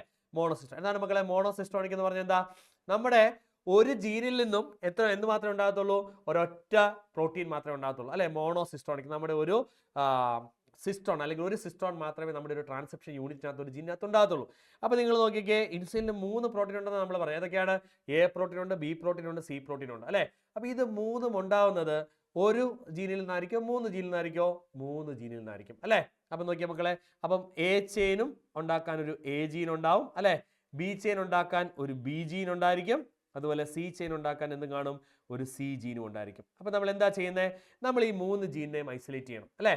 പക്ഷെ നമ്മളിവിടെ ഒരു കാര്യം ഓർക്കണം, നമുക്ക് എയും ബിയും ജീനും മാത്രമാണ് നമ്മൾ ഈ ടെക്നോളജിയിൽ ഈ ടെക്നിക്കിൽ നമ്മൾ ഐസൊലേറ്റ് ചെയ്യുക. എയും ബിയും ജീനെ നമ്മൾ ഐസൊലേറ്റ് ചെയ്യുന്ന എന്നിട്ട് സെപ്പറേറ്റ് ആയിട്ട് 2 ഈക്കോളൈ ബാക്ടീരിയയിലേക്ക് നമ്മൾ വെച്ച് കൊടുക്കും അല്ലേ? അതിൽ എ ജീൻ വെച്ച് കൊടുക്കുന്ന ഇക്കോളൈ ബാക്ടീരിയ എന്തുണ്ടാക്കും? എ പ്രോട്ടീൻ ഉണ്ടാക്കും. ബി വെച്ച് കൊടുക്കുന്ന ഇക്കോളൈ എന്തുണ്ടാക്കും? ബി പ്രോട്ടീൻ ഉണ്ടാക്കും. ഓക്കെ, എന്നിട്ട് എന്താ നമ്മൾ ചെയ്യുക? ഈ എയും ബിയും കൂടെ കമ്പൈൻ ചെയ്ത് എ പ്രോട്ടീനും ബി പ്രോട്ടീനും കൂടെ കമ്പൈൻ ചെയ്തിട്ട് നമുക്ക് എന്തുണ്ടാക്കാം? നമുക്ക് മെച്യൂർ ആയിട്ടുള്ള ഇൻസുലിൻ ഫോം ചെയ്യാം. ക്ലിയർ ആകുന്നുണ്ടോ? ഈ ടെക്നിക്കിനെയാണ് നമ്മൾ, അല്ലെങ്കിൽ ഇത്രയും സ്റ്റെപ്സുകളാണ് ഇവിടെ ഉള്ളത് നമ്മുടെ റീകോംബിനന്റ് DNA ടെക്നിക്കിൽ ഉള്ളത്. അപ്പോൾ എന്താ ചെയ്യേണ്ടത്? നമ്മൾ ആദ്യം എ ജീനെയും ബി ജീനെയും ഐസൊലേറ്റ് ചെയ്യുക അല്ലേ? ഇവിടെ ശരിക്കും നമ്മൾ പറഞ്ഞാൽ സി പ്രോട്ടീൻ ഇൻവോൾവ് അല്ല. കാരണം എന്താ? നമ്മൾ എയും ബിയും സിയും സെപ്പറേറ്റ് ആയിട്ട് ഉണ്ടായതിനു ശേഷം നമ്മുടെ സെല്ലിന്റെ ഒരു മെക്കാനിസം വഴിയായിട്ടാണ് സി ചെയിൻ വന്ന് എങ്ങോട്ട് ബൈൻഡ് ചെയ്യുന്നത്? എയിലേക്കും ബിയിലേക്കും ബൈൻഡ് ചെയ്യുന്നത്. ആ ഒരു മെക്കാനിസം ആർട്ടിഫിഷ്യലി ക്രിയേറ്റ് ചെയ്തെടുക്കാൻ നമുക്ക് ഇതുവരെ പറ്റിയിട്ടില്ല. അതുകൊണ്ട് തന്നെ സി ചെയിൻ ഉണ്ടാക്കിയിട്ട് കാര്യമുണ്ടോ? ഇല്ല. അപ്പോൾ നമ്മൾ എന്തുണ്ടാക്കുന്നു? എയും ബിയും ഉണ്ടാക്കി പ്രത്യേകം ഈക്കോളയിൽ വെച്ച് കൊടുക്കും അല്ലെ? എ ജീൻ ഒരു ഈക്കോളയിൽ വെച്ച് കൊടുക്കും, ബി ജീൻ വേറെ ഈക്കോളയിൽ വെച്ച് കൊടുക്കും. രണ്ടുപേരും സെപ്പറേറ്റ് ആയിട്ട് എ ചെയിനും ബി ചെയിനും ഉണ്ടാക്കും. എന്നിട്ട് അത് രണ്ടുകൂടെ നമ്മൾ ബയോ റിയാക്ടേഴ്സിനകത്തിട്ട് ചില മെക്കാനിക്കൽ സ്ട്രെസ് ഒക്കെ കൊടുത്ത് അവർ നമ്മൾ ഡൈസൾഫൈഡ് ബോണ്ട് ഉണ്ടാക്കി മെച്യൂർ ഇൻസുലിനായിട്ട് മാറ്റുകയാണ് അല്ലെ? ഇവിടെ സി ഇല്ലാത്തത് കൊണ്ട് തന്നെ നമ്മൾ ഫേസ് ചെയ്യുന്ന ഏറ്റവും വലിയ ചലഞ്ച് ഏതാണെന്ന് NCERT പറയുന്നുണ്ട്. ഏതാണ് മക്കളെ നമ്മൾ ഫേസ് ചെയ്യുന്ന ഏറ്റവും വലിയ ചലഞ്ച് എന്ന് പറയുന്നത്? The formation of mature insulin by creating disulfide bond. Disulfide bond create ചെയ്ത് മെച്യൂർ ഇൻസുലിനാക്കി മാറ്റുക എന്നുള്ളതാണ് നമ്മൾ ഫേസ് ചെയ്യുന്ന ഏറ്റവും വലിയ ചലഞ്ച് എന്ന് പറയുന്നത്. ഓക്കെ, അപ്പോൾ അത്രയും കാര്യങ്ങൾ ഈ ഒരു കോൺസെപ്റ്റിൽ നിന്നും ഓർത്തിരിക്കുക. ക്ലിയർ ആയോ? ഓക്കെ അല്ലേ? ഇനി ആദ്യമായിട്ട് ഇൻസുലിൻ ഉണ്ടാക്കിയ കമ്പനി ഏതാണ്? എലി ലില്ലി എന്ന് പറയുന്ന അമേരിക്കൻ കമ്പനിയാണ്. എലി lily in the year 1983. Okay, അപ്പോൾ അത്രയും കാര്യങ്ങൾ ഓർത്തിരിക്കുക. ഓക്കെ മക്കളെ, അപ്പോൾ നമ്മൾ ഇനി അടുത്ത ക്വസ്റ്റ്യനിലേക്ക് പോവുകയാണ്. നോക്കുക, ഓക്കെ, അപ്പോൾ ആൻസർ കൃത്യമായിട്ട് ഓർത്തിരിക്കുക. ഫസ്റ്റ് വൺ പ്രോ ഹോർമോൺ അല്ലെങ്കിൽ pro insulin, second one mature insulin. Pro ഹോർമോണും മെച്യൂർ ഇൻസുലിൻ നമ്മൾ വ്യത്യാസം എന്താണ്? അവർക്ക് മെച്യൂർ ഇൻസുലിൻ ആണെങ്കിൽ എന്തുണ്ടാവത്തില്ല? സി പെപ്റ്റൈഡ് ഉണ്ടാവത്തില്ല. ഓക്കെ, അടുത്ത് നോക്കിക്കേ, expand the short forms used in biotechnology. ഇനി നിങ്ങൾ ഈ ഒരു ചാപ്റ്റർ അനാലിസിസ് നടത്തുന്ന സമയത്ത് ഈ ചാപ്റ്ററിൽ നിന്ന് സ്ഥിരമായിട്ട് ചോദിക്കുന്ന ചോദ്യങ്ങൾ നിങ്ങൾ അനാലിസിസ് ചെയ്യുമ്പോൾ ഒരു കാര്യങ്ങൾ പ്രത്യേകം ശ്രദ്ധിച്ചോണം. ഇവിടുന്ന് സ്ഥിരം ഇങ്ങനത്തെ ചില ഷോർട്ട് ഫോംസ് വരാറുണ്ട്. ഓക്കെ, അപ്പോൾ ഞാൻ ആ ചാപ്റ്ററിലുള്ള ഷോർട്ട് ഫോംസ് മൊത്തം എടുത്തിട്ടുണ്ട്. ഇനി ഏതെങ്കിലും ഇതിനകത്ത് മിസ്സിംഗ് ആയിട്ടുണ്ടെങ്കിൽ നിങ്ങൾക്ക് എടുക്കാം. മനസ്സിലാകുന്നുണ്ടോ? ആ ചാപ്റ്ററിനകത്തു നിന്നുള്ള അല്ലെങ്കിൽ ബയോടെക്നോളജി ആൻഡ് ഇറ്റ്സ് ആപ്ലിക്കേഷൻ എന്ന് പറഞ്ഞ ചാപ്റ്ററിൽ നിന്ന് സ്ഥിരം ഇതുപോലത്തെ ഷോർട്ട് ഫോംസ് എന്നിട്ട് എന്ത് ചെയ്യാൻ പറയും? എക്സ്പാൻഡ് ചെയ്യാൻ പറയും, അല്ലേ? അപ്പോൾ നിങ്ങൾ നോക്കിക്കേ, ഒന്നാമത്തേത് ഏതാണ്? PCR. PCR എന്ന് പറഞ്ഞാൽ എന്താ നിങ്ങൾക്ക് അറിയാം? പോളിമറൈസ് ചെയിൻ റിയാക്ഷൻ, അല്ലേ? PCR ഫംഗ്ഷൻ എന്താ മക്കളെ? ആംപ്ലിഫിക്കേഷൻ ഓഫ് ജീൻ ആണ്, അല്ലേ? ജീൻ ആംപ്ലിഫിക്കേഷൻ, DNA ആംപ്ലിഫിക്കേഷൻ ആണ് എന്തിന്റെ ഫംഗ്ഷൻ എന്ന് പറയുന്നത്? നമ്മുടെ PCR ഫംഗ്ഷൻ എന്ന് പറയുന്നത്. അപ്പോൾ ജീൻ ആംപ്ലിഫിക്കേഷന്റെ പ്രിൻസിപ്പിളായിട്ട് നമ്മൾ എടുക്കുകയാണെന്നുണ്ടെങ്കിൽ അതുവഴിയിട്ട് നമുക്ക് എന്ത് കണ്ടുപിടിക്കാം? നമുക്ക് മ്യൂട്ടേഷൻസ് കണ്ടുപിടിക്കാം. ക്യാൻസർ പേഷ്യൻസിൽ മ്യൂട്ടേഷൻസ് കണ്ടുപിടിക്കാൻ പറ്റും. അതുപോലെ തന്നെ വൈറൽ ഡിസീസിനെ ഡിറ്റക്ട് ചെയ്തെടുക്കാൻ നമുക്ക് പറ്റും, അല്ലേ? എസ്പെഷ്യലി എയ്ഡ്സ് പോലൊക്കെയുള്ള ഡിസീസ് ഒക്കെ നമുക്ക് ഡിറ്റക്ട് ചെയ്തെടുക്കാൻ നമുക്ക് എന്ത് ഉപയോഗിക്കാം? നമുക്ക് PCR ഉപയോഗിക്കാം. ബാക്ടീരിയൽ ഇൻഫെക്ഷൻ ഒക്കെ ഏർലിയർ സ്റ്റേജിൽ ഐഡന്റിഫൈ ചെയ്യാനായിട്ട് നമുക്ക് പറ്റും, അല്ലേ? അപ്പം മ്യൂട്ടേഷൻസ് കണ്ടുപിടിക്കാം, വൈറൽ ഇൻഫെക്ഷൻസ് കണ്ടുപിടിക്കാം. ഓക്കെ, ഇതിനൊക്കെ ഇത്തരത്തിലുള്ള പല ആപ്ലിക്കേഷൻസ് നമുക്ക് ഇവിടെ കാണാം, PCR കാണാം. ക്ലിയർ ആകുന്നുണ്ടോ? ഓക്കെ, ഇനി അടുത്തൊരു ഷോർട്ട് ഫോം ആണ് ELISA. ELISA എന്ന് പറഞ്ഞാൽ എന്താ? എൻസൈം ലിങ്ക്ഡ് ഇമ്മ്യൂണോസോർബൻ അസേ, അല്ലേ? ELISA എന്തിന്റെ ബേസിസിലാണ് ഫംഗ്ഷൻ ചെയ്യുന്നത്? ആന്റിജൻ ആന്റിബോഡി ഇന്ററാക്ഷൻ, അല്ലേ? ആന്റിജൻ ആന്റിബോഡി ഇന്ററാക്ഷന്റെ പ്രിൻസിപ്പിളിൽ വർക്ക് ചെയ്യുന്ന ഒരു ഇൻസ്ട്രുമെന്റ് ആണ് എന്ന് പറയുന്നത് ELISA എന്ന് പറയുന്നത്. ELISAയുടെ ഫുൾ ഫോം ഓർത്തിരിക്കുക, എൻസൈം ലിങ്ക്ഡ് ഇമ്മ്യൂണോസോർബൻ അസേ. ഓക്കെ, അടുത്ത് നോക്കിയ മക്കളെ, അടുത്തൊരു ഏജൻസിയുടെ പേരാണ്, ഒരു കമ്മിറ്റിയുടെ പേരാണ് ജനറ്റിക് എഞ്ചിനീയറിംഗ് അപ്രൂവൽ കമ്മിറ്റി. എന്താണ് GESC അല്ലെങ്കിൽ ജനറ്റിക് എഞ്ചിനീയറിംഗ് അപ്രൂവൽ കമ്മിറ്റി എന്ന് പറഞ്ഞാൽ എന്താ? It is an Indian body, അല്ലെ? ഇന്ത്യയിലെ ബയോടെക്നോളജിക്കൽ റിസർച്ചുകളെ റെഗുലേറ്റ് ചെയ്യാൻ വേണ്ടിയിട്ട് ക്രിയേറ്റ് ചെയ്തിരിക്കുന്ന ഒരു കമ്മിറ്റിയാണ് ജനറ്റിക് എഞ്ചിനീയറിംഗ് അപ്രൂവൽ കമ്മിറ്റി എന്ന് പറയുന്നത്. ഓക്കെ, അപ്പോൾ അത് ഓർത്തിരിക്കുക, ജനറ്റിക് എഞ്ചിനീയറിംഗ് അപ്രൂവൽ കമ്മിറ്റി. നമ്മൾ ബയോടെക്നോളജി ഉപയോഗിച്ച് ചെയ്യുന്ന ഏതൊരു പ്രോസസ്സിനും അംഗീകാരം നൽകുന്ന ഒരു ഏജൻസിയാണ്, ഒരു കമ്മിറ്റിയാണ് ഗവൺമെന്റ് ഓഫ് ഇന്ത്യയുടെ അണ്ടറിൽ വർക്ക് ചെയ്യുന്ന ജനറ്റിക് എഞ്ചിനീയറിംഗ് അപ്രൂവൽ കമ്മിറ്റി. അതുപോലെ തന്നെ GMO. എന്താണ് മക്കളെ GMO എന്ന് പറഞ്ഞാൽ? നമുക്കറിയാം, genetically modified organisms. Genetically modified organisms പലതരത്തിലുള്ള നമുക്ക് ആപ്ലിക്കേഷൻസ് ഉണ്ട് ജനറ്റിക്കലി മോഡിഫൈഡ് ഓർഗാനിസംസിന്. നമ്മൾ പഠിച്ചിട്ടുണ്ട് to normal study normal physiology and development, അല്ലേ? അതുപോലെ വാക്സിൻ സേഫ്റ്റി ചെയ്യാൻ വേണ്ടി നമ്മൾ ട്രാൻസ്ജനിക് ആനിമൽസിനെ ഉപയോഗിക്കുന്നു, അല്ലേ? കെമിക്കൽ സേഫ്റ്റി ടെസ്റ്റിങ്ങിന് വേണ്ടി നമ്മൾ ട്രാൻസ്ജനിക് ആനിമൽസിനെ ഉപയോഗിക്കുന്നു. അതുപോലെ തന്നെ ബയോളജിക്കൽ പ്രൊഡക്ട്സ്, അല്ലെ? വൈറ്റമിൻ എ എൻറിച്ച്ഡ് ആയിട്ടുള്ള ഗോൾഡൻ റൈസ് ആവാം, അല്ലെങ്കിൽ ആദ്യത്തെ ട്രാൻസ്ജനിക് ആയിട്ടുള്ള റോസി ആകാം, അല്ലെ? റോസിയുടെ പ്രത്യേകത എന്താ? റോസിയുടെ പ്രത്യേകത എന്ന് പറഞ്ഞാൽ നമുക്കറിയാം, അല്ലെ? ഹ്യൂമൻ ആൽഫ ലാക്ട് ആൽബുമിൻ എന്ന് പറയുന്ന ഹ്യൂമൻ മിൽക്ക് പ്രോട്ടീൻ ഉപയോഗിച്ച് ആദ്യമായിട്ട് ഹ്യൂമൻ മിൽക്ക് തന്ന ഒരു കൗവാണ് റോസി എന്ന് പറയുന്നത്, അല്ലെ? അതേപോലെ തന്നെ മറ്റൊരു ആപ്ലിക്കേഷൻ ഉണ്ട് നമുക്ക്, മറ്റൊരു ഷീപ്പ് ഉണ്ട്, ട്രേസി. എന്താണ് ട്രേസി? ആൽഫ-1 ആന്റി ട്രിപ്സിൻ എന്ന് പറയുന്ന എംഫിസീമയ്ക്ക് അഗൈൻസ്റ്റ് ആയിട്ട് യൂസ് ചെയ്യാൻ പറ്റുന്ന ഡ്രഗ് നമ്മൾ ബയോടെക്നോളജി ടൂൾ ഉപയോഗിച്ച് ഡെവലപ്പ് ചെയ്ത് തന്ന ഒരു ഷീപ്പാണ് എന്ന് പറയുന്നത് ട്രേസി. ഓക്കെ, അപ്പോൾ അത് ഓർത്തിരിക്കുക. AD എന്നാണ് മക്കൾ? AD എന്ന് പറയുന്നത് അഡിനോസിൻ ഡിഅമിനേസ്, അല്ലെ? അഡിനോസിൻ ഡിഅമിനേസ്. നമ്മൾ ആദ്യമായിട്ട് ക്ലിനിക്കൽ ജീൻ തെറാപ്പി, അല്ലെ? ക്ലിനിക്കൽ ജീൻ തെറാപ്പി നടത്തുന്നത് 1990 4-year-old ഗേൾ ചൈൽഡിൽ, അല്ലെ? ആശാന്തി ഡിസിൽവ എന്ന് പറയുന്ന ആ പെൺകുട്ടിയിൽ നമ്മൾ അഡിനോസിൻ ഡിഅമിനേസ് ഡെഫിഷ്യൻസി കാരണം ഉണ്ടാകുന്ന സ്കിഡ് എന്ന് പറയുന്ന ഡിസീസിന് എഗൻസ്റ്റ് ആയിട്ട് നമ്മൾ ജീൻ തെറാപ്പി ചെയ്തു, അല്ലെ? അപ്പൊ അഡിനോസിൻ ഡിഅമിനേസ് എന്ന് പറയുന്ന എൻസൈം നമുക്കറിയാം, T സെൽസിന്റെയും B സെൽസിന്റെയും ഒക്കെ മെച്യൂരിറ്റിക്ക് നമ്മളെ സഹായിക്കുന്ന എൻസൈമാണ് അഡിനോസിൻ ഡിഅമിനേസ്. ഓക്കെ, അത് ഓർത്തിരിക്കുക. അതുപോലെ തന്നെ BT stands for bacillus thuringiensis, അല്ലെ? എന്താണ് മക്കളെ ബാസിലസ് തുറിഞ്ചിയൻസിസ് എന്ന് പറയുന്നത്? It's a toxin or a protoxin. Toxin നമ്മൾ പറയുന്നില്ല, പ്രോടോക്സിൻ, അല്ലെ? It's a protoxin present in bacteria. ഏതാണ് ബാക്ടീരിയ എന്ന് പറയുന്നത്? ബാസിലസ് തുറിഞ്ചിയൻസിസ്, അല്ലെ? ആ ടോക്സിന്റെ പ്രത്യേകത എന്താണ്? അതൊരു ഇൻസെക്ടിസൈഡൽ പ്രോട്ടീൻ ആണ്. ഇൻസെക്ടിസൈഡൽ. എന്താണ് ഇൻസെക്ടിസൈഡ് എന്ന് പറഞ്ഞാൽ? ഇൻസെക്ടിനെ കൊല്ലുന്ന പ്രോട്ടീൻ ആണ്. അതുപോലെ തന്നെ മറ്റൊരു പ്രത്യേകത എന്ന് പറഞ്ഞാൽ it is insect group specific. Insect group specific എന്ന് പറഞ്ഞാൽ എന്താ? എല്ലാ ഇൻസെക്റ്റുകളായും ഒരു പ്രോട്ടീൻ ഉപയോഗിച്ച് നമുക്ക് കൊല്ലാൻ പറ്റത്തില്ല. ഡിഫറെന്റ് ടൈപ്സ് ഓഫ് പ്രോട്ടീൻസ് ഉപയോഗിച്ച്, അല്ലെങ്കിൽ ഓരോ ഇൻസെക്ട് ഗ്രൂപ്പിനും സ്പെസിഫിക് ആയിട്ട്. ഇപ്പൊ കോൺ ബോറർ എന്ന് പറയുന്ന ഇൻസെക്റ്റിനെ കൊല്ലാൻ ഉപയോഗിക്കുന്ന പ്രോട്ടീൻ ഉപയോഗിച്ച് നമുക്ക് ആരെ കൊല്ലാൻ പറ്റത്തില്ല? കോട്ടൺ ബോൾവർമ്സിനെ കൊല്ലാനായിട്ട് പറ്റത്തില്ല. അങ്ങനെ ഇൻസെക്ട് ഗ്രൂപ്പ് സ്പെസിഫിക് ആണ്, അല്ലെ? അതുപോലെ തന്നെ അത് ക്രിസ്റ്റലൈൻ പ്രോട്ടീൻസ് ആണ്. ക്രിസ്റ്റലൈൻ പ്രോട്ടീൻസ്, അല്ലെ? ഇത് പിന്നെ ആക്റ്റീവ് ആവുന്നത് ഏത് pH-ലാണ്? Active in active in alkaline P H അല്ലെ. ആൽക്കലൈൻ പി എച്ചിൽ ഇത് ആക്റ്റീവ് ആയിട്ട് മാറും. അപ്പൊ ഇതിനെ നമുക്ക് എവിടെ ഉപയോഗിക്കാം? ഇൻസെക്റ്റുകൾക്ക് എഗൻസ്റ്റ് ആയിട്ട് ഉപയോഗിച്ചുകൊണ്ട് BT ക്രോപ്സ്, BT പ്ലാന്റ്സ് ഒക്കെ ഡെവലപ്പ് ചെയ്തെടുക്കാനായിട്ട് നമ്മൾ പറ്റും. ഓക്കെ, അപ്പൊ ഈ പറയുന്ന ടോക്സിന്റെ പ്രത്യേകതകൾ നമുക്ക് അറിഞ്ഞിരിക്കാം. ഈ ടോക്സിൻ എന്ന് പറയുന്ന ഒരു പ്രോട്ടീൻ ആണ്. അതുണ്ടാക്കുന്ന പ്രോട്ടീൻ ഒരു ജീൻ ഉണ്ട്. ആ ജീന്റെ പേരാണ് ക്രൈജീൻ അല്ലെ. ഓർത്തിരിക്കുക, ക്രൈജീൻ. Cry1AC, Cry2AB എന്നൊക്കെ പറഞ്ഞ ഡിഫറെന്റ് ടൈപ്സ് ഓഫ് ജീനുകൾ നമുക്ക് ഇന്ന് പ്രസന്റ് ആണ്. ക്ലിയർ ആയ മക്കളെ? മനസ്സിലാവുന്നുണ്ടോ? അപ്പൊ ഇതുപോലൊക്കെയുള്ള ഷോർട്ട് ഫോമുകൾ നിങ്ങൾ ശ്രദ്ധിച്ചോളാം. ഷോർട്ട് ഫോമുകൾ ഇപ്പോഴേ നിങ്ങൾ ഹൈലൈറ്റ് ചെയ്ത് മാർക്ക് ചെയ്ത് ഈ ചാപ്റ്ററിൽ നിന്ന് എക്സാമിന് ചോദിക്കാൻ സാധ്യതയുള്ള ചോദ്യങ്ങളായിട്ട് നിങ്ങൾ കണക്കാക്കിക്കോണം. ഓക്കെ അല്ലേ? യെസ്. അപ്പൊ അടുത്ത ക്വസ്റ്റ്യനിലേക്ക് നമുക്ക് പോകാം. എക്സ്പ്ലെയിൻ. ഓക്കെ, 4 ടേംസ് നമ്മൾ തന്നിരിക്കുന്നു. ബയോടെക്നോളജി ആൻഡ് ഇറ്റ്സ് ആപ്ലിക്കേഷനകത്ത് ടിഷ്യൂ കൾച്ചർ എന്ന് പറയുന്ന ഭാഗത്തുനിന്ന് ചോദിക്കാൻ സാധ്യതയുള്ള ചില പ്രധാനപ്പെട്ട കോൺസെപ്റ്റുകളാണ്. ഇത് എക്സ്പാൻഡ് ചെയ്യാൻ, ഇതെന്താണ് എക്സ്പ്ലെയിൻ ചെയ്യാൻ നമുക്ക് ചോദിക്കാം. ഓക്കെ, അപ്പൊ നോക്കിയ മക്കളെ, അതിൽ എന്താ നോക്കുക? Explant. What is explant? Explant is a part of the plant taken out for tissue culture. നമുക്കറിയാം ടിഷ്യൂ കൾച്ചർ എന്ന് പറയുന്നത് എന്താ? നമ്മൾ സാധാരണ അഗ്രികൾച്ചർ സിസ്റ്റത്തിനകത്ത് നമ്മൾ ഉപയോഗിക്കുന്ന പ്രൊപ്പഗ്യൂൾസ് നോക്കാം. ഇപ്പോൾ ഒരു കപ്പ നടാൻ നമ്മൾ ഉപയോഗിക്കുന്നത്. കപ്പ നടാൻ നമ്മൾ എന്താ ഉപയോഗിക്കുന്നത്? കപ്പ നടാൻ നമ്മൾ അതിന്റെ സ്റ്റെം ഉപയോഗിക്കും അല്ലെ. അതേപോലെ തന്നെ നമ്മളൊരു മാവ് നടാൻ നമ്മൾ അതിന്റെ സീഡ് ഉപയോഗിക്കും അല്ലെ.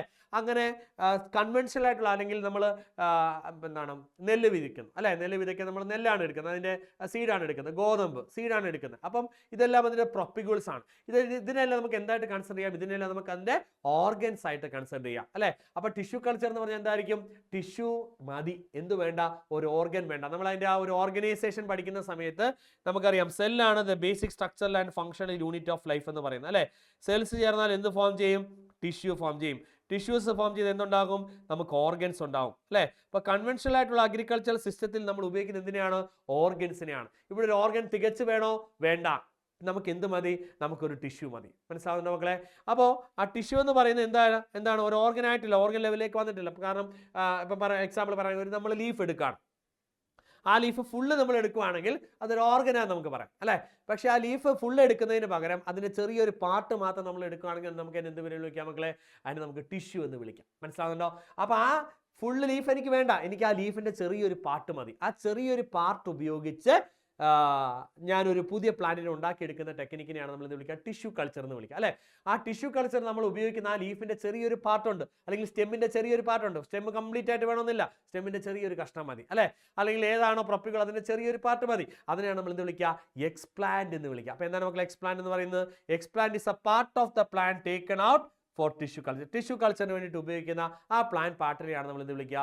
എക്സ്പ്ലാന്റ് എന്ന് വിളിക്കുക. അടുത്ത ടേം നോക്കിക്കേ. അടുത്ത term totipotency. What is totipotency? Totipotency എന്ന് പറഞ്ഞാൽ it is a capacity to generate a whole plant from any plant cell. നമുക്കറിയാം, നമ്മളൊരു ലീഫിന്റെ ചെറിയൊരു കഷ്ണം നമ്മൾ ന്യൂട്രിയൻ മീഡിയത്തിൽ വെച്ച് കൊടുക്കുമ്പോൾ അത് ഡിവൈഡ് ചെയ്ത് കാലസ് ആയിട്ട് മാറുന്നു. ആ കാലസ് ഡെവലപ്പ് ചെയ്ത് റൂട്ടും ഷൂട്ടും ഒക്കെ ഉള്ള ഒരു സിസ്റ്റമായിട്ട് മാറും അല്ലെ. അപ്പോൾ പുതിയ പ്ലാന്റ് ആയിട്ട്, പുതിയ ഓസ്പ്രിംഗ് ആയിട്ട് ഡെവലപ്പ് ചെയ്യും. ആ ഡെവലപ്പ് ചെയ്ത് വരുന്ന ഓസ്പ്രിങ് അങ്ങനെ ഒരു സിംഗിൾ സെല്ലിൽ നിന്നോ അല്ലെങ്കിൽ ഗ്രൂപ്പ് ഓഫ് സെൽസിൽ നിന്നോ ഡെവലപ്പ് ചെയ്യാനുള്ള അതിൻ്റെ ആ കഴിവിനെയാണ് നമ്മൾ എന്ത് വിളിക്കുക? ടോട്ടിപൊട്ടൻസി എന്ന് വിളിക്കുക. അപ്പം ടിഷ്യൂ കൾച്ചറിന്റെ പിന്നിലുള്ള കോൺസെപ്റ്റ് എന്ന് പറയുന്നത് എന്താ? ദാറ്റ് ഈസ് ടോട്ടിപൊട്ടൻസി അല്ലേ. ടിഷ്യൂ കൾച്ചർ നമ്മളൊരു ഗ്രൂപ്പ് ഓഫ് സെൽസ് ഉപയോഗിച്ച് ഒരു പ്ലാന്റ് ഉണ്ടാക്കാൻ അതിനെ സഹായിക്കുന്നതിന്റെ പിന്നിലുള്ള പ്രിൻസിപ്പിൾ ആണ് എന്ന് പറയുന്നത് ടോട്ടിപൊട്ടൻസി എന്ന് പറയുന്നത്. ഓക്കെ, ഇനി അടുത്തൊരു ടേം നോക്കുക, സോമാക്ലോൺസ്. എന്താണ് മക്കളെ സോമാക്ലോൺസ് എന്ന് പറഞ്ഞു കഴിഞ്ഞാൽ? ഉദാഹരണം പറഞ്ഞു കഴിഞ്ഞാൽ, ഞാനിപ്പോൾ ഇവിടുന്ന് നമ്മളിപ്പോൾ മലേഷ്യയിൽ പോകാമെന്ന് വിചാരിക്കാം. ഓക്കെ, മലേഷ്യയിൽ പോകുന്നു അല്ലെങ്കിൽ സിംഗപ്പൂരിൽ പോകുന്നു. അവിടെ വെച്ച് നല്ലൊരു മാവ്, ഒരു സീഡ്ലെസ് ഫ്രൂട്ട് മാംഗോ ഞാൻ കഴിക്കാം. അപ്പോൾ അതിൻ്റെ ഒരു തൈ സംഘടിപ്പിക്കാൻ ഞാൻ നോക്കിയിട്ടൊന്നും പറ്റുന്നില്ല. അപ്പോൾ ഞാൻ അവിടുന്ന് ഇതിൻ്റെ പ്ലാന്റ് ഐഡൻറ്റിഫൈ ചെയ്തു. ഈ മാംഗോ ട്രീ ഞാൻ ഐഡൻറ്റിഫൈ ചെയ്തിട്ട് അവിടുന്ന് ഒരു ചെറിയ കഷ്ണം ലീഫുമായിട്ട് ഞാൻ നാട്ടിലേക്ക് വരികയാണ്. അപ്പോൾ നാട്ടിലേക്ക് വന്നു കഴിഞ്ഞാൽ എനിക്ക് ആ ലീഫ് ഉപയോഗിച്ച് ടിഷ്യൂ കൾച്ചർ വഴി ലക്ഷക്കണക്കിന് പ്ലാന്റ്സ് എനിക്ക് ഉണ്ടാക്കിയെടുക്കാനായിട്ട് പറ്റും അല്ലേ. കാരണം ടിഷ്യൂ കൾച്ചറിൽ നമ്മൾ വെച്ച് കൊടുക്കുന്ന സെല്ല് അത് ഡിവൈഡ് ചെയ്ത് കാലസ് ആയിട്ട് മാറുന്നു. കാലസ് എന്ന് പറയുന്നത് എന്താ? മാസ് ഓഫ് മെരിസ്റ്റമാറ്റിക് അല്ലെങ്കിൽ അൺഡിഫറൻഷിയേറ്റഡ് മെരിസ്റ്റമാറ്റിക് ടിഷ്യൂവിനെയാണ് നമ്മൾ കാലസ് എന്ന് വിളിക്കുക. ആ കാലസ് ഉപയോഗിച്ച് നമ്മൾ കൾച്ചർ ചെയ്ത് നമുക്ക് ലക്ഷക്കണക്കിന് പ്ലാന്റ്സ് ഉണ്ടാക്കിയെടുക്കാനായിട്ട് പറ്റും അല്ലേ. അങ്ങനെ ഡെവലപ്പ് ചെയ്തെടുക്കുന്ന എല്ലാ പ്ലാന്റ്സിന്റെയും ജനറ്റിക് കമ്പോസിഷൻ എന്തിന് സിമിലർ ആയിരിക്കും? ഞാൻ കൊണ്ടുവന്ന ആ ലീഫിന് സിമിലർ ആയിരിക്കും അല്ലേ. ആ ഒരൊറ്റ പ്ലാന്റിന്റെ ജനറ്റിക് കമ്പോസിഷൻ ആയിരിക്കും ബാക്കി ഈ ഉണ്ടാക്കിയെടുക്കുന്ന എല്ലാ ഓസ്പ്രിങ്സിനകത്തും ഉള്ളത് അല്ലേ.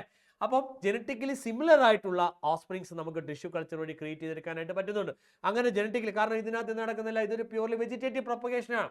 ഇവിടെ സെക്ഷൽ റീപ്രൊഡക്ഷൻ നടക്കുന്നില്ല. സെക്ഷൽ റീപ്രൊഡക്ഷൻ നടന്നാൽ മാത്രമേ എന്തുണ്ടാകത്തുള്ളൂ, വേരിയേഷൻ ഉണ്ടാകത്തുള്ളൂ അല്ലേ. അപ്പൊ നോക്കിയാൽ മക്കളെ, അപ്പൊ ജനറ്റിക്കലി ഐഡന്റിക്കൽ ആയിട്ടുള്ള ഈ ഗ്രൂപ്പ് ഓഫ് പ്ലാന്റ്സിനെയാണ് നമ്മൾ ഇത് വിളിക്കുക സോമ ക്ലോൺസ് അല്ലെങ്കിൽ സൊമാറ്റിക് സെൽസിന്റെ ക്ലോൺസ് എന്ന് വിളിക്കുക. ക്ലോൺ എന്ന് പറഞ്ഞാൽ എന്താണ്, കോപ്പി. സൊമാറ്റിക് സെൽ എന്ന് പറഞ്ഞാൽ എന്താ, വെജിറ്റേറ്റീവ് സെൽ അല്ലെ. അപ്പൊ ആ സൊമാറ്റിക് സെൽസിന്റെ ക്ലോൺസ്, കോപ്പീസ് എന്ന് പറഞ്ഞു കഴിഞ്ഞാൽ they are all genetically similar. മനസ്സിലാവുന്നുണ്ടോ? അപ്പൊ എന്താണ് soma clones? They are genetically identical plants that are created from vegetative parts of a plant. ഒരു പ്ലാന്റിന്റെ വെജിറ്റേറ്റീവ് പാർട്സിൽ നിന്ന് ക്രിയേറ്റ് ചെയ്തെടുക്കുന്ന ജനറ്റിക്കലി ഐഡന്റിക്കൽ ആയിട്ടുള്ള പ്ലാന്റ്സിനെയാണ് നമ്മൾ വിളിക്കുക സോമ ക്ലോൺസ് എന്ന് വിളിക്കുക. അടുത്താണ് സൊമാറ്റിക് ഹൈബ്രിഡ്സ് എന്ന് പറയും അല്ലെ. എന്നാൽ മക്കളെ സൊമാറ്റിക് ഹൈബ്രിഡ്സ് എന്ന് പറഞ്ഞു കഴിഞ്ഞാൽ രണ്ടും തമ്മിൽ തിരിഞ്ഞു പോകല്, സോമ ക്ലോൺസും സൊമാറ്റിക് ഹൈബ്രിഡ്സ് തമ്മിൽ തിരിഞ്ഞു പോകല് പ്രത്യേകം ശ്രദ്ധിക്കണം കേട്ടോ.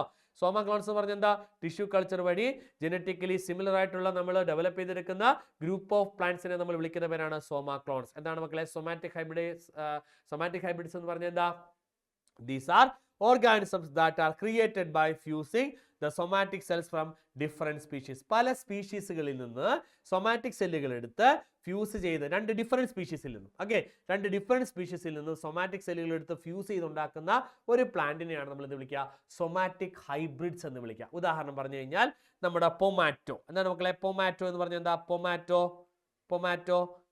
എന്ന് പറഞ്ഞാൽ എന്താ, പൊട്ടറ്റോയും അല്ലെ, പൊട്ടറ്റോയും ടൊമാറ്റോയും തമ്മിൽ ഫ്യൂസ് ചെയ്ത് അല്ലെ, പൊട്ടറ്റോയുടെയും ടൊമാറ്റോയുടെയും ഓരോ സെൽസ് എടുക്കുന്നു, അത് സൊമാറ്റിക് സെൽസ് ആണ്, അത് ഫ്യൂസ് ചെയ്ത് ഉണ്ടാക്കിയെടുക്കുന്ന ഒരു ഹൈബ്രിഡ് പ്ലാന്റിനെയാണ് which shows both the characters of potato and tomato. ടൊമാറ്റോയുടെയും പൊട്ടറ്റോയുടെയും ക്യാരക്ടേഴ്സ് കാണിക്കുന്ന ഒരു പ്ലാന്റിനെയാണ് നമ്മൾ വിളിക്കുക പൊമാറ്റോ എന്ന് വിളിക്കുക അല്ലെ. അപ്പൊ ഇങ്ങനെ ഡെവലപ്പ് ചെയ്തെടുക്കാൻ പറ്റുന്ന പ്ലാന്റ്സിനെയാണ് നമ്മൾ എന്ത് വിളിക്കുന്നത്, സൊമാറ്റിക് ഹൈബ്രിഡ്സ് എന്ന് വിളിക്കാം. അപ്പൊ എന്താണ് മക്കളെ സൊമാറ്റിക് ഹൈബ്രിഡ്സ് എന്ന് പറഞ്ഞാൽ എന്താ, these are organisms that are created by the fusing somatic cells from different species നിന്നും അല്ലെ. ഇപ്പൊ ജാക്ക് ഫ്രൂട്ടും മാംഗോയും അല്ലെ, അല്ലെങ്കിൽ ബദാമും ലിച്ചിയും, അങ്ങനെ പലതരത്തിലുള്ള സ്പീഷീസ് എടുത്ത് അതിന്റെ സൊമാറ്റിക് സെൽസ് ഫ്യൂസ് ചെയ്ത് രണ്ട് പ്ലാന്റിന്റെയും കൂടെ ക്യാരക്ടർ ഒരുമിച്ച് കൊണ്ടുവരുന്ന ഒരു ഹൈബ്രിഡ് ഓസ്പ്രിങ്ങിനെയാണ് നമ്മൾ എന്ത് വിളിക്കുക, സൊമാറ്റിക് ഹൈബ്രിഡ്സ് എന്ന് വിളിക്കുക. ക്ലിയർ ആയോ, മനസ്സിലായോ? അപ്പൊ അത്രയും കാര്യങ്ങൾ വളരെ ഇമ്പോർട്ടന്റ് ആണ് ഈ ചാപ്റ്റർ. നമുക്ക് സ്ഥിരമായിട്ട് ചോദ്യം ഈ ചാപ്റ്ററിൽ നിന്ന് പ്രതീക്ഷിക്കുന്നുണ്ട് കേട്ടോ. യെസ്, അപ്പോൾ ഉറപ്പായിട്ടും ഓർത്തിരിക്കുക, 6 മാർക്കിന്റെ ഒരു ചാപ്റ്റർ ആണ് ഈ ചാപ്റ്റർ. ഓക്കെ, ഇനി ഇതേ വരുന്നു അടുത്ത, അതിലും ഇമ്പോർട്ടൻ്റ് ആയിട്ടുള്ള ഒരു ചാപ്റ്റർ ആണ് molecular basis of inheritance. Okay, molecular basis of ഇൻഹെറിറ്റൻസിൽ നിന്നും സ്ഥിരമായിട്ട് നമ്മൾ ചോദ്യം പ്രതീക്ഷിക്കുന്ന ഒരു പോർഷനാണ് എന്ന് പറയുന്നത് packaging of DNA helix. Okay, packaging of DNA, അതായത് നമുക്കറിയാം നമ്മുടെ DNAയുടെ ഹ്യൂമൻ DNAയുടെ ഒരു ലെങ്ത് എന്ന് പറയുന്നത് എത്ര സെന്റിമീറ്റർ വരും, എത്ര മീറ്റർ ആണ് വരുന്നത്, 2.2 മീറ്റർ ആണ് വരുന്നത് അല്ലെ. നമുക്കറിയാം നമ്മുടെ 6.6 ഇൻറ്റു അല്ലെ, 6.6 ഇൻറ്റു 10⁻⁹ ബേസ് പെയേഴ്സിനെ നമ്മൾ 0.34 ഇൻറ്റു 10⁻⁻9 മീറ്റർ കൊണ്ട് മൾട്ടിപ്ലൈ ചെയ്യുമ്പോൾ, -9 കൊണ്ട് മൾട്ടിപ്ലൈ ചെയ്യുമ്പോൾ നമുക്ക് കിട്ടുന്ന വാല്യൂ ആണ് എന്ന് പറയുന്നത് 2.2 മീറ്റർ എന്ന് പറയുന്നത് അല്ലെ. 2.2 മീറ്റർ ആണ് നമ്മുടെ ലെങ്ത് എന്ന് പറയുന്നത്, നമ്മുടെ DNA ലെങ്ത് എന്ന് പറയുന്നത്. ഈ 2.2 മീറ്റർ ലെങ്ത് ഉള്ള DNA നിങ്ങൾ കയ്യിലേക്ക് നോക്കിക്കേ, ഒരു സെല്ല് കാണുന്നുണ്ടോ? കാണുന്നില്ലേ? നിങ്ങൾ സൂക്ഷിച്ച് നോക്കിക്കേ, കണ്ണാടി ഊരി വെച്ചിട്ട്, കണ്ണാടി വെച്ചിട്ട് നോക്കിയാൽ സൂക്ഷിച്ച് നോക്കിയാൽ ഒരു സെല്ല് കാണുന്നില്ലേ? ഉണ്ടോ? ഇല്ല, കാണുന്നില്ല അല്ലേ. ആ സെല്ല് മൈക്രോസ്കോപ്പിക്കാ, സോറി. ഓക്കെ, സെല്ല് കാണുന്നില്ല. ആ സെല്ലിന്റെ അതിലും മൈക്രോസ്കോപ്പിക് ആയിട്ടുള്ള ഒരു റീജിയൻ ആണ് എന്ന് പറയുന്നത് ന്യൂക്ലിയസ് അല്ലെ. അത്രയും മൈക്രോസ്കോപ്പിക് ആയിട്ടുള്ള ന്യൂക്ലിയസിനകത്ത് ഈ 2.2 മീറ്റർ ലെങ്ത് ഉള്ള DNA ഇരിക്കുന്ന ആ ഒരു അറേഞ്ച്മെന്റിനെയാണ് നമ്മൾ ഇത് വിളിക്കുക പാക്കേജിംഗ് ഓഫ് DNA ഹെലിക്സ് എന്ന് വിളിക്കുക. ഓക്കെ, അതിൽ നമുക്കറിയാം DNA എന്ന് പറയുന്നത് എന്ത് ചാർജാണ്? DNA എന്ന് പറയുന്നത് നെഗറ്റീവ് ചാർജാണ് അല്ലെ. നെഗറ്റീവ് ചാർജുള്ള DNA അതിന് നമുക്കൊരു നൂല് പോലെ കൺസിഡർ ചെയ്യാം. നെഗറ്റീവ് ചാർജുള്ള DNA പോസിറ്റീവ് ചാർജായിട്ടുള്ള ഹിസ്റ്റോൺ ഒക്ടാമറിന് ചുറ്റും റാപ്പ് ചെയ്യുന്നു. ഓക്കെ, ഹിസ്റ്റോൺ ഒക്ടാമർ എന്ന് പറഞ്ഞാൽ എന്താണ് മക്കളെ? ഹിസ്റ്റോൺ ഒക്ടാമർ എന്ന് പറഞ്ഞാൽ 8 ഡിഫറെൻറ്റ് പ്രോട്ടീൻസ് ചേരുന്നതാണ്. ഓക്കെ, ഈ ഹിസ്റ്റോൺ ഒക്ടാമറിന് ചുറ്റും റാപ്പ് ചെയ്ത് ഈ DNA കണ്ടൻസേഷനിലേക്ക് പോവുകയാണ്. അങ്ങനെ കണ്ടൻസേഷനിലേക്ക് പോകുന്ന ആ ഒരു പ്രൊസീജിയറിനാണ് നമ്മൾ, ആ ഒരു കോൺസെപ്റ്റ് വളരെ ഇമ്പോർട്ടൻ്റ് ആണ്, എക്സാമിന് സ്ഥിരം ചോദിക്കുന്നതാണ്. അപ്പോൾ നോക്കാം അതെങ്ങനെയാണ് കണ്ടൻസ് ചെയ്യുന്നത്, നമുക്ക് നോക്കാം, ശ്രദ്ധിക്കാം. ഇവിടെ നിങ്ങൾ ഈ ഫിഗർ നോക്കിക്കഴിഞ്ഞാൽ കാണാം, ആ ലെഫ്റ്റ് സൈഡിലെ ഫിഗർ നോക്കുക. ഇതാണ് നമ്മുടെ DNA എന്ന് പറയുന്നത്. ഓക്കെ, DNA, ആ DNA ഇപ്പോൾ ഒരു DNA നൂലായിട്ട് കൺസിഡർ ചെയ്യുക. ആ DNA എന്ത് ചെയ്യുന്നു? DNA ഹിസ്റ്റോൺ പ്രോട്ടീൻസ് ചുറ്റും എന്ത് ചെയ്യാണ്? റാപ്പ് ചെയ്യാണ്. ഓക്കെ, ഹിസ്റ്റോൺ പ്രോട്ടീൻസ് പറഞ്ഞാൽ എന്താണ്? ഹിസ്റ്റോൺ പ്രോട്ടീൻസ് പറഞ്ഞാൽ പോസിറ്റീവ്ലി ചാർജ് ആയിട്ടുള്ള പ്രോട്ടീൻസ് ആണ്. എങ്ങനെയാണ് മക്കളെ ഹിസ്റ്റോൺ പ്രോട്ടീൻസ് പോസിറ്റീവ്ലി ചാർജ് ആയിട്ടുള്ള പ്രോട്ടീൻസ് ആയിട്ട് മാറുന്നത്? Because histone proteins are composed of, histone proteins ഉണ്ടാക്കിയിരിക്കുന്നത് എന്തുകൊണ്ടാണ്? രണ്ട് പ്രധാനപ്പെട്ട അമിനോ ആസിഡാണ് ലൈസിൻ ആൻഡ് അർജനൈൻ. ഓക്കെ, ഈ ലൈസിനും അർജനൈനും എന്ന് പറയുന്നത് എന്ത് അമിനോ ആസിഡ്സ് ആണ്? They are positively charged basic amino acid. Positively charge ആയിട്ടുള്ള ബേസിക് അമിനോ ആസിഡ് ആണ് ലൈസിനും അർജനൈനും. അതുകൊണ്ട് ഫോം ചെയ്യുന്നതുകൊണ്ട് ഈ ഹിസ്റ്റോൺ മോളിക്യൂൾസ് എന്ന് പറയുന്നത് എന്തായിരിക്കും? പോസിറ്റീവ്ലി ചാർജ്ഡ് മോളിക്യൂൾസ് ആയിരിക്കും. ഇത് ശരിക്കും പറഞ്ഞാൽ 4 ഉണ്ട്. ഏതൊക്കെയാണ് മക്കളെ? H2A ഉണ്ട്, H2B ഉണ്ട്, H3 ഉണ്ട്, H4 ഉണ്ട്. ഇങ്ങനെ 4 ഹിസ്റ്റോൺ മോളിക്യൂൾസ് ഉണ്ട്. ഇത് ഓരോന്നും 2 വെച്ചുണ്ട്. ഓക്കെ, അതായത് ഇപ്പം എൻ്റെ തല ഒരു ഹിസ്റ്റോൺ ഒക്ടാമർ ആണെന്ന് വിചാരിക്കാം. ഓക്കെ, ഇതെല്ലാം കൂടെ ഒരൊറ്റ ഗ്ലോബുലാർ പ്രോട്ടീൻ ആയിട്ട് മാറി. ഇങ്ങനെ അതായത് ഗ്ലോബുലാർ ഷേപ്പിൽ അങ്ങനെ റൗണ്ട് ഷേപ്പിലിരിക്കുന്ന പ്രോട്ടീനാണ്. ഇവിടെ H2A ഇരിക്കും. ഓക്കെ, ഇവിടെ H2B, ഇവിടെ H3, ഇവിടെ H4. ഓക്കെ, പുറകിൽ ഇതുപോലെ തന്നെ H2A, H2B, H3, H4. Okay, അങ്ങനെ 8 പ്രോട്ടീൻസ്, 4 ടൈപ്പ് 8 എണ്ണം അല്ലേ? അത് അങ്ങനെ 8 എണ്ണം ചേരുമ്പോഴാണ് നമ്മൾ എന്ത് ഫോം ചെയ്യുക? ഹിസ്റ്റോൺ ഒക്ടാമർ എന്ന് വിളിക്കുക. അപ്പോൾ H2A, H2B, H3, H4 into 2 ആണ് എന്ന് പറയുന്നത് ഹിസ്റ്റോൺ ഒക്ടാമർ എന്ന് വിളിക്കുക. ഹിസ്റ്റോൺ ഒക്ടാമർ. ഓക്കെ, അപ്പോൾ ഈ ഹിസ്റ്റോൺ ഒക്ടാമർ എന്ന് പറയുന്നത് അതാണ് ദ കോർ മോളിക്യൂൾ. ഓക്കെ, ഇവിടെ NCERT-ക്കകത്ത് കൊടുത്തിരിക്കുന്ന ആ ഗ്രീൻ ഗ്ലോബുലാർ സ്ട്രക്ചർ അല്ലേ, ആ ഉണ്ട പോലെയൊക്കെ ഇരിക്കുന്ന അവർ കൊടുത്തിരിക്കുന്ന സ്ട്രക്ചർ നിങ്ങൾ നോക്കിക്കുക. അതിനകത്ത് ശരിക്കും എത്ര പ്രോട്ടീൻസ് ഉണ്ട്? 8 പ്രോട്ടീൻസ് ഉണ്ട്. ആ 8 പ്രോട്ടീൻസ് ആണ് അതിനകത്ത് ആ ഒരു മൊത്തം സ്ട്രക്ചർ ഫോം ചെയ്യാൻ സഹായിച്ചിരിക്കുന്നത്. മനസ്സിലാവുന്നുണ്ടോ? അതിന് ചുറ്റും DNA എന്ത് ചെയ്യുന്നു? DNA റാപ്പ് ചെയ്യുന്നു. ഓക്കെ, DNA റാപ്പ് ചെയ്യണം. ഇപ്പോൾ എൻ്റെ ഒരു തല ഹിസ്റ്റോൺ ഒക്ടാമർ ആണെന്ന് വിചാരിക്കുക. ഒരു DNA നമ്മളൊരു റിബൺ നമ്മൾ DNA ആയിട്ട് എടുക്കാം. എന്നിട്ട് ആ റിബൺ ഞാനിങ്ങനെ കൊണ്ടുവന്ന് എൻ്റെ തലയിൽ ഇങ്ങനെ ചുറ്റുകയാണ്. ഓക്കെ, അങ്ങനെ ചുറ്റി അടുത്ത ഒക്ടാമറിലേക്ക് പോകും. അങ്ങനെ എത്ര ചുറ്റാണ് DNA ചുറ്റുന്നത് അറിയോ? 1.75 ടേൺസ് ആണ് ചുറ്റുന്നത്. അല്ലെങ്കിൽ നമുക്ക് പറയാം 193/4 ടേൺസ് ആണ് DNA റാപ്പ് ചെയ്യുന്നത്. മനസ്സിലായ മക്കളെ? ക്ലിയർ ആവുന്നുണ്ടോ? അപ്പം ഇപ്പം ഉദാഹരണം പറഞ്ഞു കഴിഞ്ഞാൽ ഞാൻ പറഞ്ഞല്ലോ ഇത് ഹിസ്റ്റോൺ ഒക്ടാമർ ആണെന്ന് വിചാരിക്കാം. അപ്പം നമ്മുടെ DNA ഇവിടെ നിന്ന് ഇങ്ങനെ റാപ്പ് ചെയ്ത് തുടങ്ങാണ്. ഇവിടെ നിന്ന് ഇങ്ങനെ റാപ്പ് ചെയ്ത് അത് ഇവിടെ വരെ എത്തുമ്പോൾ 1 ടേൺ അല്ലേ? ഇവിടെ വരുമ്പോൾ 1.25 ടൺ, പുറകിലെത്തുമ്പോൾ 1.5 ടൺ, ഈ സൈഡിലേക്ക് എത്തുമ്പോൾ 1.25 ടൺ. ക്ലിയർ ആവുന്നുണ്ടോ? അങ്ങനെ 1.25 ടൺ, 1.75 ടൺസ് അല്ലെങ്കിൽ 193/4 ടൺസ് ആണ് DNA ഒരു ഹിസ്റ്റോൺ ഒക്ടാമർ ചുറ്റും റാപ്പ് ചെയ്യുന്നത്. മനസ്സിലാവുന്നുണ്ടോ മക്കളെ? ക്ലിയർ ആവുന്നുണ്ടോ? അങ്ങനെ റാപ്പ് ചെയ്ത് കഴിയുമ്പോൾ ശ്രദ്ധിച്ചേ, അങ്ങനെ റാപ്പ് ചെയ്ത് കഴിയുമ്പോൾ നമുക്ക് കിട്ടുന്ന ഒരു സ്ട്രക്ചറാണ് ബീഡ്സ് ഓൺ സ്ട്രിംഗ് സ്ട്രക്ചർ. ഇതിപ്പോൾ ഒരു ഹിസ്റ്റോൺ ഒക്ടാമർ ആണെന്ന് വിചാരിക്കാം. ഇത് അടുത്ത ഹിസ്റ്റോൺ ഒക്ടാമർ, ഇത് അടുത്ത ഹിസ്റ്റോൺ ഒക്ടാമർ. ഓക്കെ, DNA എന്ത് ചെയ്യുന്നു? DNA ഇങ്ങനെ വന്ന് ഈ ഹിസ്റ്റോൺ ഒക്ടാമിന് ചുറ്റും ഇങ്ങനെ റാപ്പ് ചെയ്യുന്നു. ഓക്കെ, റാപ്പ് ചെയ്തിട്ട് അടുത്തതിനകത്തോട്ട് പോകുന്നു, ഇവിടെയും റാപ്പ് ചെയ്യുന്നു, എന്നിട്ട് അടുത്തതിനകത്തോട്ട് പോകുന്നു, ഇവിടെയും പോയി റാപ്പ് ചെയ്യുന്നു. മനസ്സിലാവുന്നുണ്ടോ? ഇങ്ങനെ റാപ്പ് ചെയ്ത് പോകുമ്പോൾ ഇവിടെ നോക്കി ഈ നൂല് പോലെ പോകുന്നത് എന്താണ്? ഇത് DNA ആണ് അല്ലേ? ഇവിടെ എന്താണ്? ഇവിടെ ഇത് ഈ ഗ്ലോബ് പോലെ നിൽക്കുന്ന ഹിസ്റ്റോൺ ഒക്ടാമർ ആണ് അല്ലേ? ഹിസ്റ്റോൺ ഒക്ടാമർ. ഇതിൽ എന്ത് റാപ്പ് ചെയ്തിട്ടുണ്ട്? അത് എങ്ങനെ എന്ത് ചുറ്റിയിട്ടുണ്ട്? നമ്മുടെ DNA ചുറ്റിയിട്ടുണ്ട് അല്ലേ? റാപ്പ് ചെയ്യാന്ന് പറഞ്ഞാൽ നമ്മൾ ചുറ്റുക അല്ലേ? DNA ചുറ്റിയിട്ടുണ്ട്. അപ്പോൾ ചുറ്റിയിരിക്കുന്ന DNAയും ഹിസ്റ്റോൺ പ്രോട്ടീൻസും കൂടെ അടങ്ങുന്ന ആ മുത്ത് പോലെ ഇരിക്കുന്ന പോർഷനെ നമ്മൾ വിളിക്കുന്ന പേരെന്താണ്? ന്യൂക്ലിയോസോം എന്ന് വിളിക്കും. ന്യൂക്ലിയോസോം. മനസ്സിലായ മക്കളെ? ഇപ്പം എന്താണ് ന്യൂക്ലിയോസോം എന്ന് പറഞ്ഞാൽ? ആ ഹിസ്റ്റോൺ ഒക്ടാമറും അതിനോടൊപ്പം തന്നെ DNA കൂടെ ചേർന്ന് വരുന്ന ആ പോർഷൻ. ഓക്കെ, ഈ പോർഷൻ ഇതിനകത്ത് ഞാനിപ്പോൾ ഈ സ്ക്വയർ പോലെ വരയ്ക്കുന്ന ഈ പോർഷനകത്ത് DNA ഉണ്ട്, അതിനെ റാപ്പ് ചെയ്തിരിക്കുന്ന DNA ഉണ്ട്, അതുപോലെ തന്നെ ഹിസ്റ്റോൺ ഒക്ടാമർ. ഇത് രണ്ടും കൂടെ ചേർന്ന് നമ്മൾ വരുന്ന പോർഷനാണ് നമ്മൾ ന്യൂക്ലിയോസോം എന്ന് വിളിക്കുക. ഓക്കെ, അതേസമയം ഈ 2 ന്യൂക്ലിയോസോമുകൾക്കിടയ്ക്ക് ഒരു നൂല് പോലെ പോകുന്ന പോർഷൻ ഉണ്ട്. അതെന്താണ്? അത് DNA ആണ് അല്ലെ? അത് DNA മാത്രമാണ്. ഓക്കെ, അപ്പോൾ ഇത് നിങ്ങൾ കണ്ടു കഴിഞ്ഞാൽ ഏതാണ്ട് മുത്തുമാല പോലത്തെ സ്ട്രക്ചറായിട്ടാണ്, അതായത് ഇങ്ങനെ മുത്തുമാല പോലത്തെ സ്ട്രക്ചറായിട്ടാണ് നമുക്ക് ഈ ഒരു സ്റ്റേജിൽ DNA കാണാനായിട്ട് പറ്റുക. ഇങ്ങനെ DNA കാണുന്നതിനെയാണ് എന്ത് വിളിക്കുക? ബീഡ്സ് ഓൺ സ്ട്രിംഗ് സ്ട്രക്ചർ എന്ന് വിളിക്കുക. ഇതിലെ ബീഡ്സ് അല്ലെങ്കിൽ മുത്തുകൾ റെപ്രസെന്റ് ചെയ്യുന്ന എന്തിനാണ് മക്കളെ? The beads are represented by nucleosomes. Okay, nucleosomes ആണ് ബീഡ്സിനെ റെപ്രസെന്റ് ചെയ്യുക. ക്ലിയർ ആയോ? മനസ്സിലായോ? ഓക്കെ, അപ്പോൾ നോക്കിയ മക്കളെ, അപ്പോൾ ഐഡന്റിഫൈ ദ ഫിഗർ എന്നാണ് ആദ്യത്തെ ചോദ്യം. ഓക്കെ, ആ ചോദ്യം ഐഡന്റിഫൈ ദ ഫിഗർ ഏതാ? നിങ്ങളൊന്ന് പറഞ്ഞേ. അപ്പോൾ ഈ ഫിഗർ എന്തായിരിക്കും? ഈ ഫിഗറിന്റെ പേരെന്താ? ഇതിനകത്ത് എന്തൊക്കെ ഉണ്ടെന്ന് നോക്കിക്കേ. ഇതിനകത്ത് ഹിസ്റ്റോൺ ഒക്ടാമർ ഉണ്ട്, റാപ്പ് ചെയ്തിരിക്കുന്ന DNA ഉണ്ട് അല്ലേ? അതുപോലെ H1 ഹിസ്റ്റോൺ എന്ന് പറഞ്ഞൊരു സംഭവം അവിടെ മാർക്ക് ചെയ്യും. എന്താണ് മക്കളെ H1 ഹിസ്റ്റോൺ എന്ന് പറഞ്ഞാൽ? ഇപ്പോൾ എൻ്റെ തലയ്ക്ക് ചുറ്റും ഒരു റിബൺ ചുറ്റാന്ന് വിചാരിക്കുക അല്ലേ? ആ റിബൺ ഒരു 1.25 ചുറ്റി നമ്മളൊരു സ്റ്റാപ്പിൾ ചെയ്ത് വെക്കാമെന്ന് വിചാരിക്കുക, അല്ലെങ്കിൽ നമ്മളൊരു പശ വെച്ച് ഒട്ടിച്ച് വെക്കാമെന്ന് വിചാരിക്കുക അല്ലേ? അപ്പോൾ അങ്ങനെ ഒട്ടിച്ച് വെക്കാൻ, പ്ലഗ് ചെയ്യാൻ ഒരു പ്രോട്ടീൻ ഇവിടെ ആവശ്യമുണ്ട്. ഈ റാപ്പ് ചെയ്യുന്ന DNA ഒട്ടിച്ച് വെക്കാൻ, ആ ഒട്ടിച്ച് വെക്കാൻ സഹായിക്കുന്ന ഒരു പ്രോട്ടീനാണ് എന്ന് പറയുന്നത് H1 ഹിസ്റ്റോൺ എന്ന് പറയുന്നത് കേട്ടോ. അപ്പോൾ നോക്കിയാൽ മക്കളെ, അപ്പോൾ ഇതിനകത്ത് ഈ DNAയും അല്ലെങ്കിൽ നമ്മൾ പറയുന്ന ഹിസ്റ്റോൺ ഒക്ടാമർ DNA കൂടെ ചേർന്ന ആ പോർഷൻ, നമ്മൾ ആ മുത്ത് പോലെ ഇരിക്കുന്ന പോർഷൻ, അതിനെ വിളിക്കുന്ന പേര് എന്താണ്? ന്യൂക്ലിയോസോം അല്ലേ? അപ്പോൾ ഒന്നാമത്തേത് ഒന്നാമത്തെ ചോദ്യത്തിന് ഉത്തരം അറിഞ്ഞിരിക്കുക. Identify the figure. ഏതാണ് ആ ഫിഗർ എന്ന് പറയുന്നത്? ന്യൂക്ലിയോസോം. ഓക്കെ, അടുത്തത് how many histone molecules R present in histone core. Histone core എന്ന് പറഞ്ഞാൽ എന്താണ്? ഒക്ടാമർ, 8 എണ്ണമാണ് അല്ലേ. അപ്പോൾ 8 എണ്ണം ഉണ്ട്. How many molecules? 8 അല്ലേ. 8 മോളിക്യൂൾസ് ആണ്. 8 മോളിക്യൂൾസ് ഏതൊക്കെയാണെന്ന് അറിയാമല്ലോ. 8 മോളിക്യൂൾസ് പറഞ്ഞാൽ നമ്മൾ പറഞ്ഞു H2A, H2B, H3, H4. Okay, അത് ഓരോന്നും എത്ര എണ്ണം വെച്ച്? 2 എണ്ണം വെച്ച്. ഓക്കെ, അപ്പോൾ 8 എണ്ണം ഉണ്ട്, 4 ടൈപ്പേ ഉള്ളൂ. ഓക്കെ, ഇനി അടുത്തൊരു ചോദ്യം നോക്കുക. Distinguish between euchromatin and heterochromatin. അടുത്തത് നല്ലൊരു ചോദ്യമാണ്. അപ്പം നോക്കിയാൽ മക്കളെ, ഈ പാക്കേജിങ്ങുമായിട്ട് ബന്ധപ്പെട്ട് ബേസിക് തുടക്കത്തിലുള്ളൊരു ചോദ്യം ചോദിക്കുന്നു, നടുക്കുള്ളൊരു ചോദ്യം ചോദിക്കുന്നു, അവസാനത്തെ ഒരു കോൺസെപ്റ്റും അറിഞ്ഞിരിക്കുക. Distinguish between euchromatin and heterochromatin. അപ്പോൾ എന്താണ് യൂക്രോമാറ്റിനും ഹെട്രോക്രോമാറ്റിനും നോക്കാം. അതിന് വേണ്ടിയിട്ടാണ് നമ്മൾ ഈ ഫിഗർ ഒന്ന് ശ്രദ്ധിക്കുക. ഒന്നാമത്തെ ഫിഗർ ഒന്ന് നോക്കിയേ, ഫസ്റ്റ് ഫിഗർ ഒന്ന് നോക്കിയേ. ഈ ഫിഗർ 1 നിങ്ങൾ നോക്കുകയാണെന്നുണ്ടെങ്കിൽ ഇതിനകത്ത് ആദ്യം കാണുന്നത് DNA ആണ്. ശ്രദ്ധിച്ച മക്കളെ, ആദ്യം കാണുന്നത് DNA ആണ്. This is DNA. ഇത് DNA മാത്രമാണ്. DNA ഇങ്ങനെ ഒരിക്കലും സെല്ലിനകത്ത് നമുക്ക് DNA കാണാനായിട്ട് പറ്റത്തില്ല.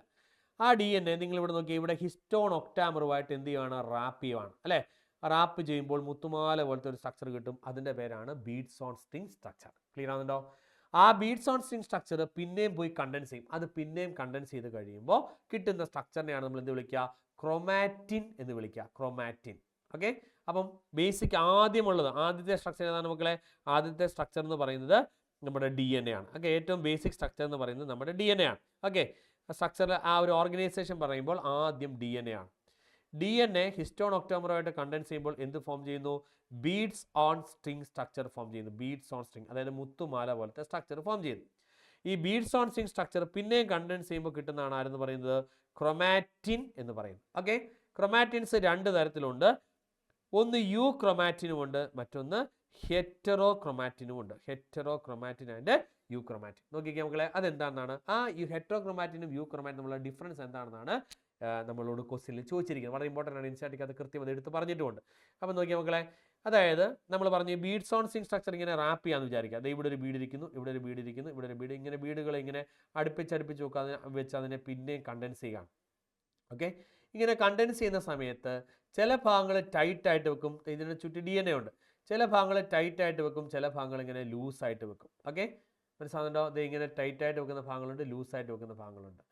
ടൈറ്റായിട്ട് വെക്കുന്ന പോർഷൻ നമ്മൾ വിളിക്കുന്ന പേര്, ടൈറ്റായിട്ടുള്ള പോർഷൻ്റെ പ്രത്യേകതകൾ നമ്മൾ നോക്കിക്കഴിഞ്ഞു കഴിഞ്ഞാൽ, ഈ ടൈറ്റായിട്ടുള്ള പോർഷനിൽ എന്തുകൊണ്ടാണ് അവർ ടൈറ്റായിട്ട് പാക്ക് ചെയ്യുന്നത്? അവിടെ ആരില്ല? അവിടെ ആക്റ്റീവായിട്ടുള്ള ജീൻസ് ഒന്നും ഇല്ല. ഓക്കെ, അപ്പം നമുക്ക് പറയാം ആക്റ്റീവ് ജീൻസ് ആർ ആബ്സെൻറ്റ് എന്ന് വേണമെങ്കിൽ പറയാം. Active genes absent. Okay, active genes absent. അതേസമയം മറ്റൊരു ഭാഗം ലൂസായിട്ട് പാക്ക് ചെയ്തിരിക്കുന്ന ഭാഗമുണ്ട് അല്ലേ. ആ ലൂസായിട്ട് പാക്ക് ചെയ്തിരിക്കുന്നത് എന്തുകൊണ്ടാണ് മക്കളെ ലൂസായിട്ട് പാക്ക് ചെയ്യുന്നത്? അവിടെ ജീനുകളുണ്ട്. ജീനുകളിൽ ട്രാൻസ്ക്രിപ്ഷൻ നടക്കണം. ട്രാൻസ്ക്രിപ്ഷൻ നടക്കണമെങ്കിൽ RNA പോളിമറേസ് ഒക്കെ വന്ന് പ്രൊമോട്ടറിലൊക്കെ ബൈൻഡ് ചെയ്യണം. അപ്പോൾ അവിടെ ഒരു അല്പം ലൂസായിട്ട് വെക്കും അല്ലേ. അപ്പോൾ നമുക്ക് പറയാം അവിടെ active genes are present. Active genes are present. Okay, ഇനി നിങ്ങൾ നോക്കിക്കേ, ഇനി ഇത് സ്റ്റെയിൻ ചെയ്യുമ്പോൾ ഓക്കെ, ഏറ്റവും കൂടുതൽ സ്റ്റെയിൻ പിടിക്കാനുള്ള സാധ്യത എവിടെയായിരിക്കും?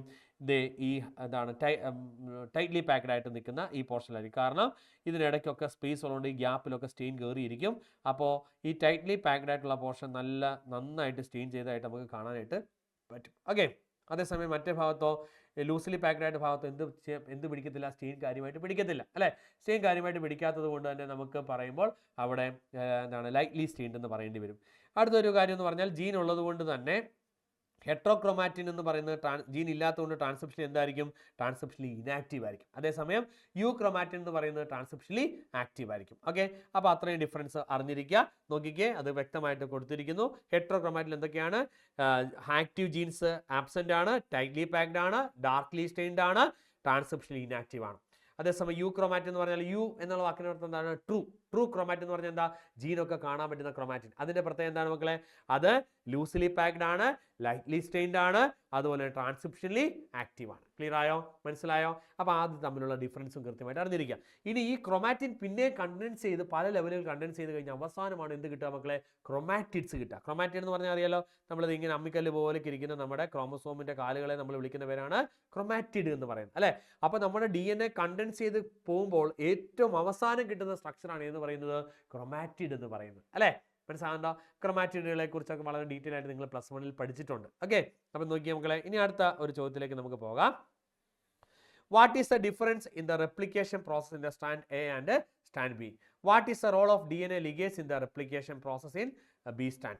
What is meant by replication fork? 3 ചോദ്യങ്ങളാണ്, വളരെ ഇമ്പോർട്ടൻ്റ് ആണ്. DNA റെപ്ലിക്കേഷനുമായിട്ട് ബന്ധപ്പെട്ട കോൺസെപ്റ്റ് ആണ്. ഒന്നാമത്തെ ചോദ്യം നോക്കിയേ, what is the difference in the replication process in the strand A and strand B? Strand A എന്ന് പറയുമ്പോൾ നോക്കിയാൽ മക്കളെ, സ്റ്റാൻഡ് എയുടെ പ്രത്യേകത എന്ന് പറയുന്നത് അതെന്തായിരിക്കും? That is continuous strand. It is synthesized, DNA is synthesized continuously. Continuous ആയിട്ടായിരിക്കും DNA സിന്തസൈസ് ചെയ്യുക, അല്ലേ? അതേസമയം സ്റ്റാൻഡ് ബിയിലേക്ക് വരികയാണെങ്കിലോ, സ്റ്റാൻഡ് ബിയിലേക്ക് വരുമ്പോൾ ഇറ്റ് ഈസ് ഡിസ്കണ്ടിന്യൂസ്, അല്ലേ? ഡിസ്കണ്ടിന്യൂസ് ആയിട്ടാണ്. ഇടയ്ക്കിടയ്ക്ക് പ്രൈമർ വേണ്ടി വരുന്നു. That is discontinuous. ഓക്കെ, അപ്പം നോക്കിയാൽ മക്കളെ, അപ്പം അങ്ങനെയാണെങ്കിൽ ഈ സ്റ്റാൻഡ് നമുക്ക് എന്ത് പേര് വിളിക്കാം? ലീഡിങ് സ്റ്റാൻഡ് എന്ന് വിളിക്കാം. Leading stand. ഓക്കെ, ഈ സ്റ്റാൻഡ് നമ്മൾ എന്ത് പേര് വിളിക്കും? ലാഗിങ് സ്റ്റാൻഡ് എന്ന് വിളിക്കും. ഓർത്തിരുന്നോണം കേട്ടോ. അതുപോലെ തന്നെ എവിടെയാണ് ഒക്കാസാക്കി ഫ്രാഗ്മെന്റ്സ് കാണുന്നത്? Small fragments of DNA which is form during DNA replication. DNA replication ഉണ്ടാകുന്ന സമയത്ത് ഈ ലാഗിങ് സ്റ്റാൻഡിൽ ഉണ്ടാകുന്ന ചെറിയ ഫ്രാഗ്മെന്റുകളെ നമ്മൾ എന്ത് വിളിക്കുക? ഒക്കാസാക്കി ഫ്രാഗ്മെന്റ്സ് എന്ന് വിളിക്കുക കേട്ടോ. അതും കൂടെ ഓർത്തിരിക്കുക. ഒക്കാസാക്കി ഫ്രാഗ്മെന്റ്സ് ആർ പ്രസന്റ് ഇൻ എന്ന് ചോദിച്ചു കഴിഞ്ഞാൽ എവിടെയാണ് മക്കളെ? നമ്മുടെ ഡിസ്കണ്ടിന്യൂസ് സ്റ്റാൻഡിൽ അല്ലെങ്കിൽ ലാഗിങ് സ്റ്റാൻഡിലൊക്കെയാണ് നമുക്ക് എന്ത് കാണാനായിട്ട് പറ്റുക?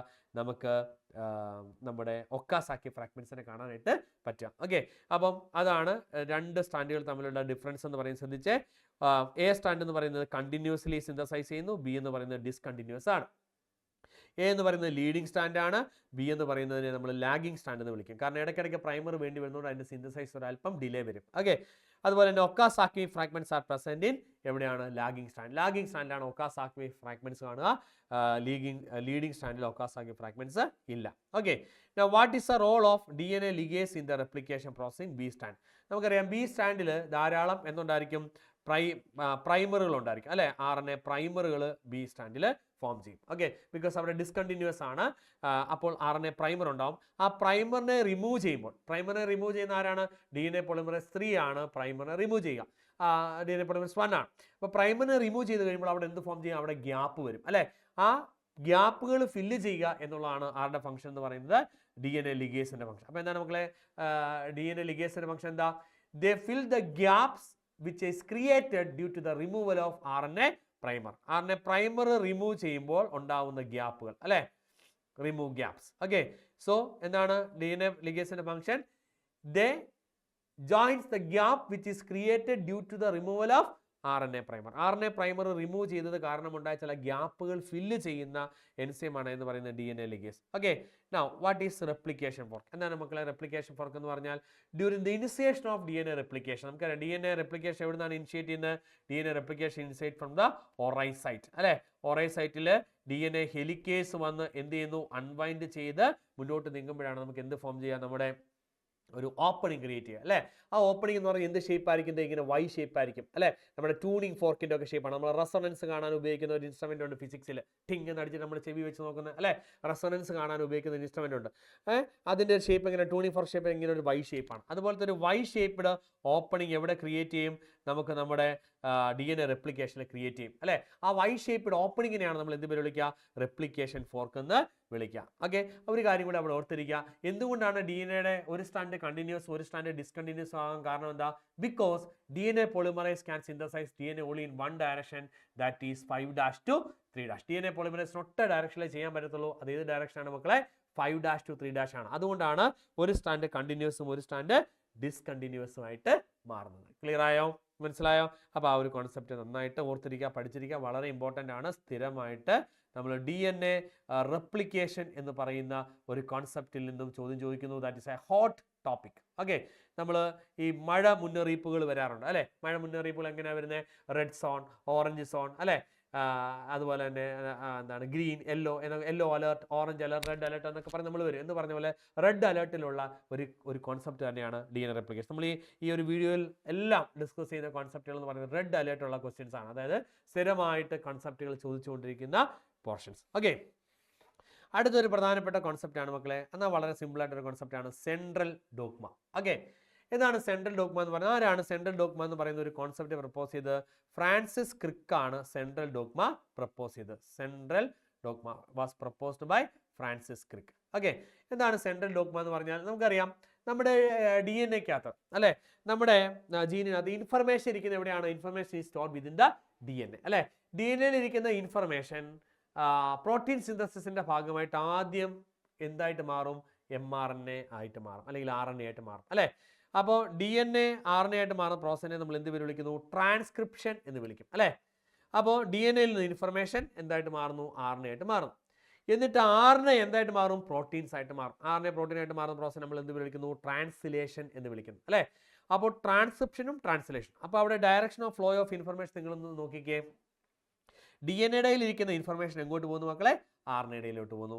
RNA-യിൽ ഇരിക്കുന്ന ഇൻഫർമേഷൻ എങ്ങോട്ട് പോകുന്നു? പ്രോട്ടീൻസ് ആയിട്ട് മാറുന്നു അല്ലേ. അപ്പോൾ that is A direction of flow of information. This direction of flow of information from DNA to RNA, then RNA to protein is known as central dogma. Okay, അപ്പോൾ സെൻട്രൽ ഡോഗ്മ ആരാണ് propose ചെയ്തത്? Central dogma was proposed by Francis Crick. Francis Crick ആണ് central dogma propose ചെയ്തത്. പക്ഷേ എല്ലാ ഓർഗാനിസത്തിലും ഇങ്ങനെയാണോ മക്കളെ? ഈ പിന്നെ എന്താണ് ഇൻഫർമേഷൻ പോകുന്നത് ഇങ്ങനെയാണോ? ഇതേ ഡയറക്ഷനിലാണോ? DNA to RNA, then RNA to protein അങ്ങനെയാണോ പോകുന്നത്? അല്ല. In the case of retrovirus, okay, റെട്രോ വൈറസസിന്റെ കേസിൽ നമ്മുടെ ഇൻഫർമേഷൻ ഇരിക്കുന്നത്, റെട്രോ വൈറസ് എന്ന് പറഞ്ഞാൽ എന്താണ്? RNA വൈറസ് ആണ് അല്ലേ. RNA വൈറസിന്റെ കേസിൽ അവരുടെ ജെനറ്റിക് മെറ്റീരിയൽ എന്ന് പറയുന്നത് എന്താണ്? RNA ആണ് അല്ലേ. RNA-യുടെ നിന്നും ആ ഇൻഫർമേഷൻ എങ്ങോട്ട് പോകുന്നു? It will get transferred to DNA. ആ RNA DNA ആവുന്നു. എന്നിട്ട് ആ DNA പിന്നെ എന്തായിട്ട് മാറുന്നു? DNA പിന്നെയും RNA ആയിട്ട് മാറുന്നു. ആ RNA പിന്നെ എന്തായിട്ട് മാറുന്നു? This RNA will get converted to അല്ലെങ്കിൽ ഗീവ് റൈസ് ടു പ്രോട്ടീൻസ് അല്ലേ. അപ്പോൾ ഇവിടെ നിങ്ങൾ നോക്കിക്കേ. അപ്പോൾ ഇവിടെ ഈ ഫ്ലോ ഓഫ് ഇൻഫർമേഷൻ ഒരു അല്പം വേരിയേഷൻ വരുന്നുണ്ട് അല്ലേ. ഇവിടെ RNA-യിൽ നിന്നും എന്തായിട്ട് മാറുന്നു? DNA ആയിട്ട് മാറുന്നു. RNA DNA ആയിട്ട് മാറുന്ന പ്രോസസ് നമുക്ക് എന്ത് പേര് വിളിക്കാം? റിവേഴ്സ് ട്രാൻസ്ക്രിപ്ഷൻ എന്ന് വിളിക്കാം. Reverse transcription. Reverse transcription. DNA RNA ആയിട്ട് മാറുന്ന പ്രോസസ്സിനെ നമുക്ക് എന്ത് പേര് വിളിക്കാം? ട്രാൻസ്ക്രിപ്ഷൻ എന്ന് വിളിക്കാം. ട്രാൻസ്ക്രിപ്ഷൻ. RNA പ്രോട്ടീൻ ആയിട്ട് മാറുന്ന പ്രോസസ് നമുക്ക് എന്ത് വിളിക്കാം? ട്രാൻസ്ലേഷൻ എന്ന് വിളിക്കാം. അതായത് ഈ DNA to RNA, RNA to protein, അത്രയും ഒരു പോർഷൻ നമ്മൾ നോക്കുകയാണെങ്കിൽ, ഇത്രയും പോർഷൻ നമ്മൾ നോക്കുകയാണെങ്കിൽ അതിനെ നമുക്ക് എന്ത് വിളിക്കാം? സെൻട്രൽ ഡോഗ്മ എന്ന് തന്നെ വിളിക്കാം അല്ലേ. അത്രയും പോർഷൻ സെൻട്രൽ ഡോഗ്മയാണ് ആണല്ലോ. പക്ഷേ ഇതിന് മുൻഭാഗം അല്ലേ, ഇതിന് മുൻപ് ഇവിടെ നടക്കുന്ന പ്രോസസ് എന്താ? ഒരു റിവേഴ്സ് പ്രോസസ്സ് നടക്കുന്നുണ്ട് അല്ലേ. മൊത്തത്തിൽ നമ്മൾ ഈ റെട്രോ വൈറസുകളിൽ നടക്കുന്ന ഈ പ്രോസസ്സിനെ നമുക്ക് എന്ത് പേര് വിളിക്കാം? റിവേഴ്സ് സെൻട്രൽ ഡോഗ്മ എന്ന് വിളിക്കാം. ഓക്കെ, ആരാണ് റിവേഴ്സ് സെൻട്രൽ ഡോഗ്മ പ്രപ്പോസ് ചെയ്തത്? Reverse central dogma. Reverse central dogma was proposed by Temin and Baltimore. Temin and Baltimore. Okay, അപ്പം അതുകൂടെ ഓർത്തിരിക്കാം. ഓക്കെ ഓക്കെ, അതാണ് സെൻട്രൽ ഡോഗ്മ എന്ന് പറയുന്ന കോൺസെപ്റ്റ്, ഓർത്തിരിക്കാം. ഇനി നമ്മൾ ഡിസ്കസ് ചെയ്യുന്ന അടുത്ത കോൺസെപ്റ്റ് ആണ്, ശ്രദ്ധിക്കുക. അത്തരം കാര്യങ്ങൾ ക്ലിയർ ആയില്ലേ മക്കളെ? യെസ്. അപ്പോൾ നമ്മൾ ഇനിയും അടുത്ത കോൺസെപ്റ്റ്, അപ്പോൾ ഇത്രയും കോൺസെപ്റ്റ് ക്ലിയർ ആയി. ഇനി അടുത്ത കോൺസെപ്റ്റ് എന്ന് പറയുന്നത് നമ്മൾ ഇക്കോസിസ്റ്റത്തിൽ നിന്ന് ചോദിക്കുന്ന ചില ചോദ്യങ്ങളാണ് ഡിസ്കസ് ചെയ്യുക. അപ്പം മോളിക്കുലാർ ബയോളജിയിൽ നമ്മൾ ഇത്രയും ചോദ്യങ്ങൾ, ഇത്രയും കോൺസെപ്റ്റുകൾ വളരെ ഇമ്പോർട്ടൻ്റ് ആണ്. ഞാൻ പറഞ്ഞല്ലോ, നല്ല ഹോട്ട് സോണിൽ നിൽക്കുന്ന ചോദ്യമാണ്, കോൺസെപ്റ്റുകളാണ് നമ്മൾ ഡിസ്കസ് ചെയ്യുക. സ്ഥിരം ചോദിച്ചുകൊണ്ടിരിക്കുന്നത്, ഈ വർഷവും ചോദിക്കാൻ സാധ്യതയുള്ളത്, കഴിഞ്ഞ വർഷവും ചോദിച്ചത്, അതിൻ്റെ മുൻപത്തെ വർഷവും ചോദിച്ചത്, അങ്ങനത്തെ ക്വസ്റ്റ്യൻസ് ആണ് നമ്മൾ ഡിസ്കസ് ചെയ്യുന്നത് കേട്ടോ. അടുത്ത് നോക്കിയേ, അടുത്ത ഇക്കോസിസ്റ്റത്തിൽ നിന്ന് ചോദിക്കുന്ന ഒരു ചോദ്യമാണ്, pyramid of energy is always upright, can never be inverted, why? രണ്ടാമത്തേത്, which are the other two types of ecological pyramids other than energy pyramids? Okay, അപ്പോൾ നോക്കിയ മക്കളെ, എന്തുകൊണ്ടാണ്? ഒന്നാമത്തെ ചോദ്യത്തിന് ഉത്തരം ശ്രദ്ധിക്കുക. Flow of energy is always uni direction അല്ലേ. ഫ്ലോ ഓഫ് എനർജി എപ്പോഴും എങ്ങനെയാണ്? യൂണി ഡയറക്ഷനിലാണ്. അതായത് സൺലൈറ്റിൽ നിന്നാണ് എനർജി വരുന്നത്, അത് producers, primary consumers, secondary consumers, അങ്ങനെ ഒരു ഒറ്റ ലെവലിലാണ്, ഒറ്റ ഡയറക്ഷനിലാണ് അത് പോയിക്കൊണ്ടിരിക്കുന്നത് അല്ലേ. അപ്പോൾ അതുകൊണ്ടാണ് എപ്പോഴും നമുക്ക് എനർജി ഓഫ് അല്ലെങ്കിൽ പിരമിഡ് ഓഫ് എനർജി എപ്പോഴും എന്തായിരിക്കും? അപ്രൈറ്റ് ആയിരിക്കും. ഓക്കെ, ആൻഡ് ഓരോ ട്രോഫിക് ലെവലിനും അടുത്ത ട്രോഫിക്കിലേക്ക് വരുമ്പോൾ part of its energy is lost as heat അല്ലേ. Only 10% of the energy is transferred to next trophic level. അപ്പം ഞാൻ സൂര്യനിൽ നിന്ന് കിട്ടുന്ന എനർജി, ഞാനൊരു പ്രൊഡ്യൂസർ ആണെങ്കിൽ എനിക്ക് കിട്ടുന്ന എനർജിയുടെ 10% മാത്രമേ ഞാൻ അടുത്ത ട്രോഫിക് ലെവലിലേക്ക് കൊടുക്കുന്നുള്ളൂ. ബാക്കി 90%ഉം ഞാൻ എന്ത് ചെയ്യാണ്? ഹീറ്റ് വഴി എനിക്ക് നഷ്ടപ്പെടുകയാണ് അല്ലേ. അപ്പം നോക്കിയേ മക്കളെ, അപ്പോൾ അതുകൊണ്ടാണ് എപ്പോഴും നമ്മൾ പറയുക പിരമിഡ് ഓഫ് എനർജി മാത്രമാണ് ഓൾവേസ് അപ്രൈറ്റ് എന്ന് പറയുന്നത് അല്ലേ.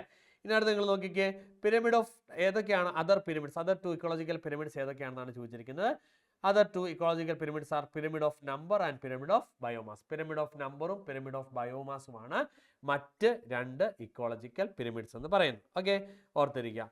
Now അടുത്ത ചോദ്യം ഇതാണ്, write the difference between gross primary productivity and net primary productivity. Gross primary പ്രൊഡക്ടിവിറ്റിയും നെറ്റ് പ്രൈമറി പ്രൊഡക്ടിവിറ്റിയും തമ്മിലുള്ള വ്യത്യാസം എന്താണെന്നാണ് ചോദിച്ചിരിക്കുന്നത് അല്ലേ. എന്താണ് മക്കളെ ഗ്രോസ് പ്രൈമറി പ്രൊഡക്ടിവിറ്റി എന്ന് പറഞ്ഞാൽ? നമുക്കറിയാം സൺലൈറ്റിൽ നിന്ന് കിട്ടും. Sunlight is ultimate source of energy in most of the ecosystem അല്ലേ. ഏതാണ്ട് 99.9% എക്കോസിസ്റ്റത്തിലും സൺലൈറ്റ് ആണ് പ്രധാനപ്പെട്ട സോഴ്സ് ഓഫ് എനർജി എന്ന് പറയുന്നത്. നമുക്കിപ്പോൾ പറയാം, നമുക്ക് ഡീപ് സീ ഹൈഡ്രോതെർമൽ എക്കോസിസ്റ്റത്തിലൊക്കെ ആണെന്നുണ്ടെങ്കിൽ സൺലൈറ്റിന് പകരം മറ്റു പല കമ്പോണൻസും എന്തായിട്ട് മാറുന്നുണ്ട്? എനർജി, അല്ലെങ്കിൽ എന്താ പറയുക, ഡീപ് സീയിലൊക്കെ നമ്മുടെ ചില കെമിക്കൽ കോമ്പൗണ്ടുകളാണ് എനർജി കൊടുക്കാൻ വേണ്ടിയിട്ട് ഓക്സിഡൈസ് ഒക്കെ ചെയ്യുന്നത് അല്ലേ. അപ്പോൾ ബാക്കിയുള്ള എല്ലാ എക്കോസിസ്റ്റത്തിലും സൺലൈറ്റ് ആണ് അൾട്ടിമേറ്റ് സോഴ്സ് ഓഫ് എനർജി എന്ന് പറയുന്നത്. അപ്പം സൺലൈറ്റിൽ നിന്ന് കിട്ടുന്ന എനർജി, സോളാർ എനർജി നമ്മൾ ഫോട്ടോസിന്തസിസിൽ പഠിച്ചിട്ടുണ്ട് അല്ലേ. സോളാർ എനർജീനെ 2 ഫേസ് ഉണ്ട് ഫോട്ടോസിന്തസിസിന്. ഏതൊക്കെയാണ്? ലൈറ്റ് റിയാക്ഷൻ, ഡാർക്ക് റിയാക്ഷൻ അല്ലേ. അതിൽ കൂടി നമ്മൾ എനർജി ഉണ്ടാക്കിയെടുക്കും. ഓക്കെ, ആ എനർജി പ്ലാന്റ്സ് ഉണ്ടാക്കിയെടുക്കുന്ന എനർജീനെയാണ് നമ്മൾ എന്ത് പറയുന്നത്? GPP എന്ന് വിളിക്കുക, ഗ്രോസ് പ്രൈമറി പ്രൊഡക്ടിവിറ്റി എന്ന് വിളിക്കുക. ഗ്രോസ് പ്രൈമറി പ്രൊഡക്ടിവിറ്റി അല്ലെങ്കിൽ GPP എന്ന് വിളിക്കുക. ഓക്കെ, അതായത് ഫോട്ടോസിന്തസിസ് വഴി ഒരു പ്ലാന്റ് നമുക്കറിയാം കാർബൺ ഡൈ ഓക്സൈഡ് റെഡ്യൂസ് ചെയ്ത് കാർബോഹൈഡ്രേറ്റ് ആക്കി മാറ്റുകയാണ്. അറ്റ്മോസ്ഫിയറിലുള്ള കാർബൺ ഡൈ ഓക്സൈഡ് റെഡ്യൂസ് ചെയ്ത് C6H12O6 ആക്കി മാറ്റുകയാണ്. ഇതിന് എന്ത് വേണം? ഇറ്റ് റിക്വയർസ് ATP അല്ലേ. ആ ATP എവിടെ നിന്ന് കിട്ടും? നമ്മൾ പഠിക്കുന്നുണ്ട് energy can neither be created nor be destroyed but can be easily transform from one form to another എന്ന് നമ്മൾ പഠിക്കുന്നതാണ് അല്ലേ. അപ്പോൾ അങ്ങനെ നമ്മൾ സൺലൈറ്റിൽ നിന്ന് കിട്ടുന്ന സോളാർ എനർജീനെ നമ്മൾ എന്താക്കി മാറ്റും? ATP ആക്കി മാറ്റും. ആ ATPനെയാണ് നമ്മൾ ഇവിടെ ഉപയോഗിച്ച് കാർബൺ ഡൈ ഓക്സൈഡിനെ കാർബോഹൈഡ്രേറ്റ് ആക്കി മാറ്റുക. പിടികിട്ടുന്നുണ്ടോ? അപ്പോൾ അങ്ങനെ നമ്മൾ ഉണ്ടാക്കിയെടുക്കുന്ന എനർജീനെയാണ് നമ്മൾ ഗ്രോസ് പ്രൈമറി പ്രൊഡക്ടിവിറ്റി അല്ലെങ്കിൽ GPP എന്ന് വിളിക്കുക. ഓക്കെ, നൗ അങ്ങനെയാണെങ്കിൽ what is NPP?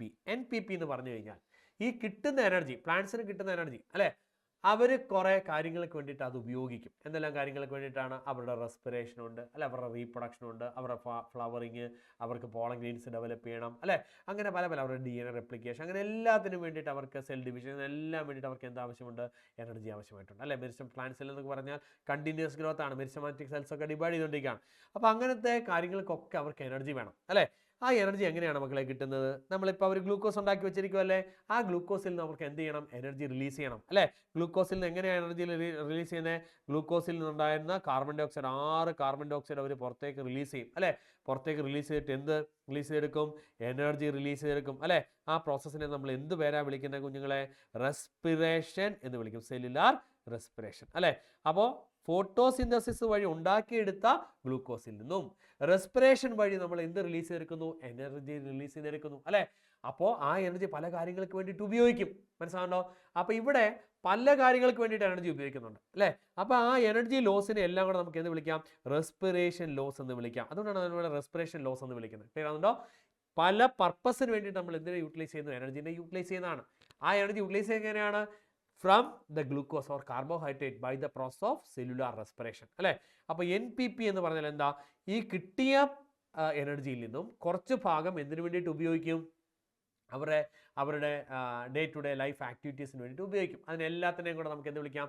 Respiratory loss എന്ന് വിളിക്കാം. അപ്പം എന്താണ് NPP എന്ന് പറഞ്ഞാൽ? Gross primary productivity minus respiration losses is the net primary productivity അല്ലെങ്കിൽ NPP. ഓക്കെ, ആ NPP ആണ് എവിടേക്ക് പോവുക? NPP is transferred to next generation അല്ലേ. NPP എവിടേക്ക് പോകുന്നു? നെക്സ്റ്റ് ജനറേഷനിലേക്ക് പോവാണ്. നെക്സ്റ്റ് ജനറേഷൻ അല്ല, നെക്സ്റ്റ് ട്രോഫിക് ലെവൽ അല്ലേ. നെക്സ്റ്റ് ട്രോഫിക് ലെവലിലേക്ക് കൊടുക്കുന്ന എനർജി എന്ന് പറഞ്ഞാൽ എന്താണ് മക്കളെ? ഈ പറയുന്ന NPP ആണ്. ഓക്കെ, അപ്പോൾ ഒരു പ്ലാന്റിന്റെ അല്ലെങ്കിൽ ഒരു പ്രൊഡ്യൂസറിന്റെ NPP എന്ന് പറഞ്ഞു കഴിഞ്ഞാൽ അത് കഴിക്കാൻ വരുന്ന റാബിറ്റിന്റെ എന്താ? GPP ആണ് അല്ലേ. റാബിറ്റിന് കിട്ടുന്ന ടോട്ടൽ എനർജി എന്ന് പറഞ്ഞാൽ എന്താണ് മക്കളെ? ഇവരുടെ NPP ആണ്. ഇവർ വേണ്ടാന്ന് ബാക്കി വെക്കുന്ന സാധനങ്ങൾ. ഇപ്പം നമ്മൾ ഒരു ഉദാഹരണം പറഞ്ഞാൽ നമ്മുടെ വീട്ടിൽ നെൽകൃഷി ഉണ്ടെന്ന് വിചാരിക്കാം. നമ്മൾ ഒരു വർഷം ഒരു 10 കിൻഡൽ നെല്ല് നമ്മൾ ഉണ്ടാക്കിയെടുക്കുകയാണ്. അതിൽ 9 കിൻഡൽ നമുക്ക് ആവശ്യമുണ്ടെന്ന് വിചാരിക്കാം. നമുക്ക് ഫുഡ് ഉണ്ടാക്കാൻ വേണ്ടി നമുക്ക് ആവശ്യമുണ്ട്. ബാക്കി 1 കിൻഡൽ ഞാൻ മാർക്കറ്റിൽ കൊടുക്കുന്നു അല്ലേ. ആ 1 കിൻഡൽ ഉപയോഗിച്ചാണ് മാർക്കറ്റിൽ നിന്ന് ആളുകൾ, ബാക്കി എല്ലാ ആളുകളാണ് വന്ന് വാങ്ങിച്ചെടുത്തുകൊണ്ട് പോകുന്നത് അല്ലേ. ആ കൊടുത്ത 1 കിൻഡലിനെയാണ് ഞാൻ ഇത് വിളിക്കുന്നത് NPP എന്ന് വിളിക്കുന്നത്. ഞാൻ ഉണ്ടാക്കിയെടുത്ത 10 കിൻഡലിനെയാണ് നമ്മൾ എന്ത് വിളിക്കുക? GPP എന്ന് വിളിക്കുക. പിടികിട്ടിയോ? ഓക്കെ ആണോ? അപ്പോൾ അത് കൃത്യമായിട്ട് ഓർത്തിരിക്കുക. ആ ഒരു കോൺസെപ്റ്റിൽ നിന്ന് സ്ഥിരമായിട്ട് ചോദ്യം ചോദിക്കുന്നുണ്ട്. അടുത്തൊരു ചോദ്യം എന്ന് പറയുന്നത് നമ്മുടെ ഡീകമ്പോസിഷനുമായിട്ട് ബന്ധപ്പെട്ട് ഡീകമ്പോസിഷൻ നമുക്കറിയാം നമ്മുടെ ഇക്കോസിസ്റ്റത്തിൽ പ്രൊഡക്ടിവിറ്റിയുടെ പോലെ തന്നെ ഇമ്പോർട്ടൻ്റ് ആയിട്ടുള്ള ഒരു ഫീച്ചറാണ് എക്കോസിസ്റ്റം ഫീച്ചറാണ് എന്ന് പറയുന്നത് ഡീകമ്പോസിഷൻ എന്ന് പറയുന്നത് അല്ലേ.